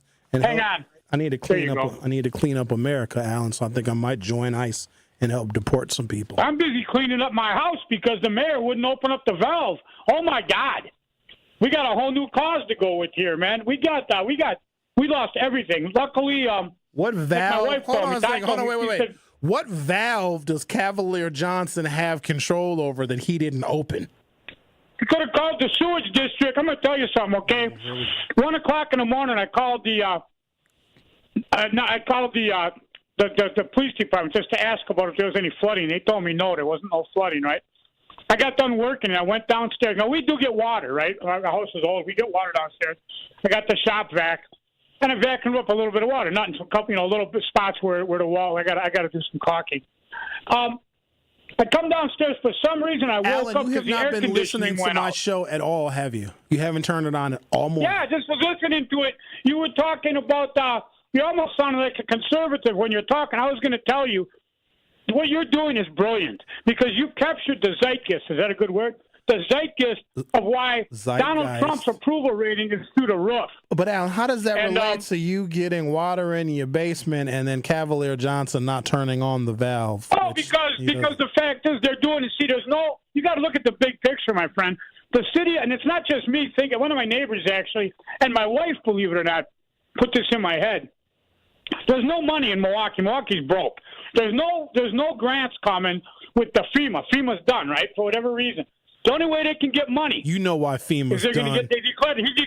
He declared a disaster. I guarantee you this. I'll bet you whatever you want. No money's going to go to no individuals. Mark my words. Watch how they play this. Because Doge defunded FEMA, Alan, meaning money you probably could have qualified. I'm just saying. But you voted for the guy. Nothing. I'm white. I won't get nothing. I won't get nothing. Shut up. You know what's crazy? Dude voted for Trump. Trump hired Elon Musk. First thing they went after was FEMA. Now the white guy has has a flooded basement and would qualify for FEMA ain't going to get it because the man he voted for defunded FEMA, and now Allenz says he ain't going to get no FEMA money because he's white. No, you're not going to get any FEMA money because Donald Trump is the president, number one. Number two, Cavalier Johnson ain't got nothing to do with no opening up no damn valve. Could you imagine the mayor opening up a damn valve? They don't give him valve powers. Here's what happened. 14 inches of rain fell in less than 24 hours. We don't have the infrastructure, even with the deep tunnel project, that can handle 14 inches of rain falling in a day. 14 inches of rain is how much rain we get in a summer. We got it in a day. That's number one. Number two, basements were designed to hold water. What we have done in the modern era is converted our basements into extra living space. When your house was built, your basement was created to hold water that may infiltrate the foundation. That's why you have a basement, boo-boo. Sometimes they flood. I'm lucky. A lot of us are lucky. Today is garbage day on my street, and I was riding up and down the street that I live on. You know, the city of Milwaukee is doing bulky pickup, so if you had flood-damaged items, you can just put them out on the curb with your regular garbage pickup. Ain't nobody put anything bulky out on my whole street, so my whole street got lucky. Now, some other streets weren't as lucky, you see. But for him to say, yeah, I hung up on it. I know this ain't him. Hold on, man. You being a little ridiculous, dude, thinking you ain't going to get no FEMA money because you're white. You're not getting FEMA money because Donald Trump took it from you. So I hope you got flood insurance. Hold on now. You forget whose show this is now. Do you have flood insurance? Oh, I'm on the air. I thought I was waiting for you. I didn't ask for no money, Sherwin. I don't ask for money ever. I can pay my freight. All right, because you ain't getting none. That's the point I'm making is for my neighbors once again who are flooded. I need to bring the tone down a little bit. You're at a 7. I'm going to need you to about a 3. Right. I was very mad at you because you put words in my mouth. Alan Beckman asks no one for help, ever. Didn't ever. You just say that you weren't going to get FEMA money because you were white? I said if I applied, I wouldn't get anything anyway. Let me tell you, this is the third time our house has flooded. When I first met Tyronda, she applied. There was a big flood, bigger than this. Years ago, everybody got money but her. I wasn't with her at the time at all, and she didn't get money probably because she worked and made what she made. But be that as it may, I can weather this thing. It don't. I gotta go get measured. Then why are you calling and complaining to me? I care because I was calling you because I'm speaking not for me, Sherwin. Like you, I'm a voice of. I talk for my neighbors for the Thurston Woods community, man. Every one of them who I talk to says, Mr. Beckman, you can speak for us. When I go to meetings, they know who I am. Why? Because I got all my neighbors in my back pocket. I'm carrying them. I'm like Santa Claus, man. But this thing here with this flooding, it affected the entire inner city, man. It's not just. And you watch and see who he doles out money to. You know, it's a big picture. It's a game with these people downtown. They don't care about nobody. Reapply for your SNAP benefits if your power was out for who the hell's going to get a SNAP benefit? Just saying, there's resources available. I'm 65 years old. You know what they told me if I was going to do that? I'd get $20. Hold on, what's wrong with why he get hyped up? We know a lot of people got flooded. His flooding ain't more important than somebody else's flooding. He over here getting mad at me. I know he ain't calling back. Y'all over here. He on your bumper.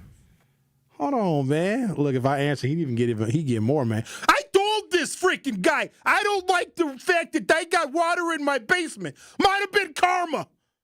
Maybe that's what it was. Karma water. Hope you got a boat. Hope you can swim, sir. I told you guys earlier I was watching a news report. Because they're doing these exposés on people that lost everything. And it was an interview with a guy. A guy was in Washington County, and they did an interview, and he was real sad. And he's talking about the flood damage, and they showed, video footage of his house, and he's cleaning out his basement. And then he says, like, out of nowhere, he was like, yeah, and all the flooding, I lost my brother. And I was like, oh, my God, his brother died. Because I've been waiting to hear death toll numbers, and there was one drowning, I think, but you would think there'd be a lot more, but there was only one. But then this guy from the Washington County area, he says, oh, I lost my brother in the flooding. And even the person doing the interview, the news anchor was like, oh, my gosh, that's so sorry. He was like, yeah, his ashes were in the basement. And He said his brother floated away. He couldn't save his brother, but he made it seem like his brother was an alive person. But that's sad because you don't think about some of the things that you may lose. And because the water came rushing in very fast, he's like, "Oh, I couldn't save my brother," and his brother's ashes were floating in the water. And then I see all the people at State Fair and other places just walking around in the water. You may have some of this West Bend man's brother on your legs. Thank you guys for listening. You be careful. ICE is out there rounding people up. Truth to Power with Kyle Wallace is up next. Truth Nation, please join us at our 3rd annual Truth Family Fest on Saturday, August 23rd from 11 a.m. to 3 p.m. at Riverside University High School. Admission to Truth